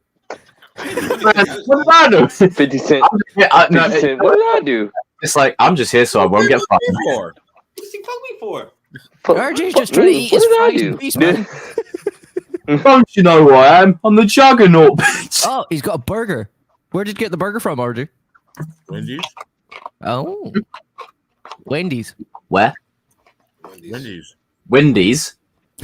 Red-headed white woman. That's the restaurant name. Wendy's. I know. I'm just. It's the way you say Wendy's. Basically, in Scotland, we call them Windies for windows. Yeah, they go. We were just like, oh, wait. Window. Windows, man, windows. Oh my god. Interesting indeed. So closing thoughts. Do you know what? We're so close to the 3-hour mark. We're not going to the 3-hour mark. I learned a lot from Halloween Ends. Yes. But I learned a lot from Halloween Ends. I don't need to be a completionist. I don't need to do things to a certain time mark. Yeah, that movie taught me a lot about life and taught me a lot. Danny, respect the Full Metal Alchemist, by the way. Oh yeah. I really hate that movie. I really hate that movie. Bro, you know what my issue is? It's the fact that you've got this 7-foot monster standing there and this little pipsqueak. I'm confused. The guy down on the floor and beats him up. Like honestly, Halloween Ends, rant. Halloween Ends. I got started off. Okay. I was like, why you hate Full Metal Alchemist, sir? Like, I've never seen Full Metal Alchemist, but Halloween Ends. Great show. It's actually pretty good. What? Oh, you mean Full Metal Alchemist? Oh, I was about to say. Halloween Ends. That shit's ass. I saw the movie for free, bro. That shit's disgusting, bro. Is it possible to unsee things? I've never walked out of a cinema. I was willing to actually leave. That's how I felt about Cocaine Bear, to be fair. I'm glad I didn't see Jurassic World Dominion because Cocaine Bear. Cocaine Bear is a stupid time. Me and Darius were cracking up. We were like, Cocaine Bear was pretty funny. There was funny moments in it. Don't get me wrong, but like, I just couldn't be fucked. It was stupid. No, like, Adam, we agree with you. Like, we were just. There was so much stuff. Dude, you know what the funniest scene is? It's the scene in the bathroom with all the the Ned Chavy kids. Yeah, like what the fuck? it's the Chavs and Cocaine Bear. Yeah, they're a version of them. Yeah. Me, Darius, I need to watch this movie immediately. Tell me they get killed. He tried to fight Ice Cube's son. He just beats him the fuck up. It's so funny. Right. Yeah, Cocaine Bear. As Darius and RJ would say, it's a big boy that does it as well. Me, Darius. Yeah, Cocaine Bear is pretty funny. I even got it on Blu-ray. Me and Darius were cracking up like freaking so two dumb. school children, bro. We were just just nonstop. A bear laughing. did cocaine. A bear did cocaine. A bear did cocaine. Missed out on this movie. Oh, do you know what? Thank you, Melissa. I appreciate that. Thank you. It's also Ray Liotta's last movie, so you know. Yeah. I need to watch the movie. I missed out on a lot, man. Jesus. No, but, you need to. Hang on, RJ, Darius. We didn't get your consensus on Echo before we end. Oh, it was fine. It was alright. I mean, it was all right. Like, I mean, I already know I know Danny's thoughts. It was ass. I don't. It was all right. Like, I don't know. Like, there's nothing really to. Ass. You know how blind your show must be. You know how blind I'm sorry, your show must be. Danny. RJ is sitting there, but it's all right. Danny, I need to say this to you, bro. Every time you swear in any kind of way, the amount of emphasis you put on things, like when you said Cyclops a bitch, or you know the emphasis on ass, you know, it's hilarious. I love it. I don't believe it. Kenny would whoop his ass. I don't think it's like a bad. I don't think it's. Is it like a 5 out of 10 sort of deal? Hell no! You're giving it way too much credit. There's nothing going on. I give like a 6. 1, 0. Yeah, it's a 6 for me. Yeah, I give like a 6. I've definitely seen a lot worse. I mean, to me, it's making me hungry, man. Listen, okay. That's why I went and got my oats.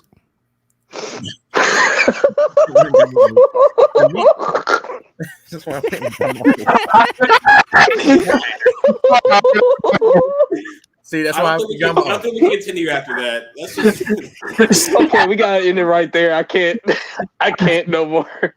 I'll give you the floor. Everyone go on mute. Let RJ finish his point just so he can get it up. Just so he can say it. Everyone go on mute. Everyone go on mute. I was gonna say like 1 or 2 things. It's like give like a 6 out of 10. I think it's better than most of the MCU shows, and that's funny. To me, I think it's better than. Let's see. Let's go down the list. Ain't that much of a list. Hold on. Darius, run off the MCU. All right, everyone go off mute. We're fine now. I mean, I don't think it's better than like Hawkeye or Loki. It's not better than those two. Obviously, let's get those up. It's not. The hell was that? It's better than like She-Hulk and yeah. The shit I took this morning is better than She-Hulk. It's better than Miss Marvel. What doesn't really count? I'll take back my statement. It's not better than most. It's middle of the. I give like a 6 out of 10. I don't. It's mid. It's more mid than bad to me. To me, I don't think whatever. It's all right. Like it's nothing to write home about. It's like it's all right. Look it out, baby. It didn't affect me while watching it. So yeah. That was ass. Anyway, let's end this shit. Like, let's end this shit. It's time to go away. It's time to. That's all for today. Also, I'm gonna get obligatory fuck Spyglass for trying to make Scream 7. Cancel that shit. Oh, Ty's asking where the oatmeal is. That just came out of. Ty, there you No, go. it's because I just saw that Nev Campbell might come back. Apparently, that's why I said that. Do you want me to talk? Do you want me? The more you fuck around, the more you're gonna find out. Oh, RJ, you missed it also.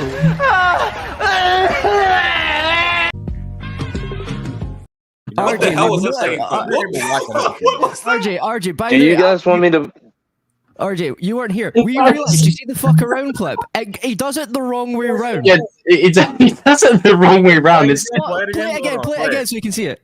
I'm just gonna show it's just like Look at the way he says it. Look at See, as you can see, the more you fuck around, the more you're gonna find out.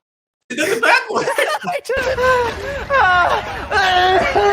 He went up all the way. Not only did he do it the wrong way, he went all the way up. Like Find out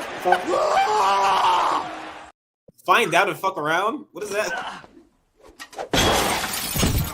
I guess that's what it means. Find out, fuck around. You're a fraud, Spider-Man.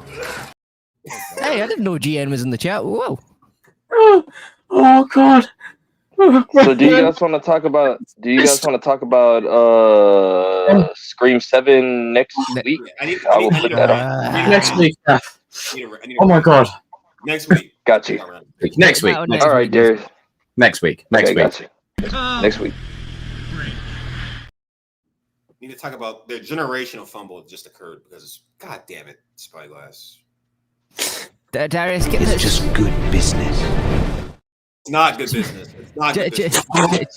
Just wait until next week, No, Darius. it's not good We sat business. here for about 2 hours. Just You know what, Darius, you have just invented something amazing, sir. If we say it's just good business, It's not good business. it's not good business. It's not. Not That's- good business. That's sticking. That's staying. This is the crazy half part of the stream where everybody's like half Oh down. my God. You know, we need to end. We need to end. Or I'm just ending random. This is one of those streams that we just end random. Just like Cobra Kai. Let's Look end at it, the please. comment. No. Don't put it up. Don't. You know what I'm talking about? Look at that. Coffee. God damn! Dang. You see it? Everybody, I don't see it. I want to explain how much love and support, like, because the world is full of love and understanding. No, Karen, Get out of here with that hippie bullshit. bloody hippies. Halloween kills it. Don't remind me of Halloween Ends when she's like, I'm sorry. That is so. I'm crazy. getting real. Do you know what? I'm sorry. I hate that movie with a pat. Put it on next week, Danny. Anyway, I need to... Next week's horror week. I guess. Yes, it is. Yes. It is. Put it on that list because I need a stigma rant about it because I hate that movie. Okay. I got you. I freaking detest that movie with a passion. I heard you guys the third time. Like, Also, we need to talk about how modern horror movies are trash. At least Yes, Darius. Yes. okay. Come on! Open your eyes! Open your eyes. I actually clicked end, but it's just circling. So we're doing the Halloween Ends thing instead of giving it a dignified end. We're just jerking the audience around. Yeah. Hi. If you're still here to this part of the stream, this stream was chaotic. It was mad. It was insane. But this, I'm not gonna lie, there's a lot of funny stuff that I think I've laughed so much in this stream. I actually have a legitimate headache. Yeah, I came in with the It's breakfast time now, so yay.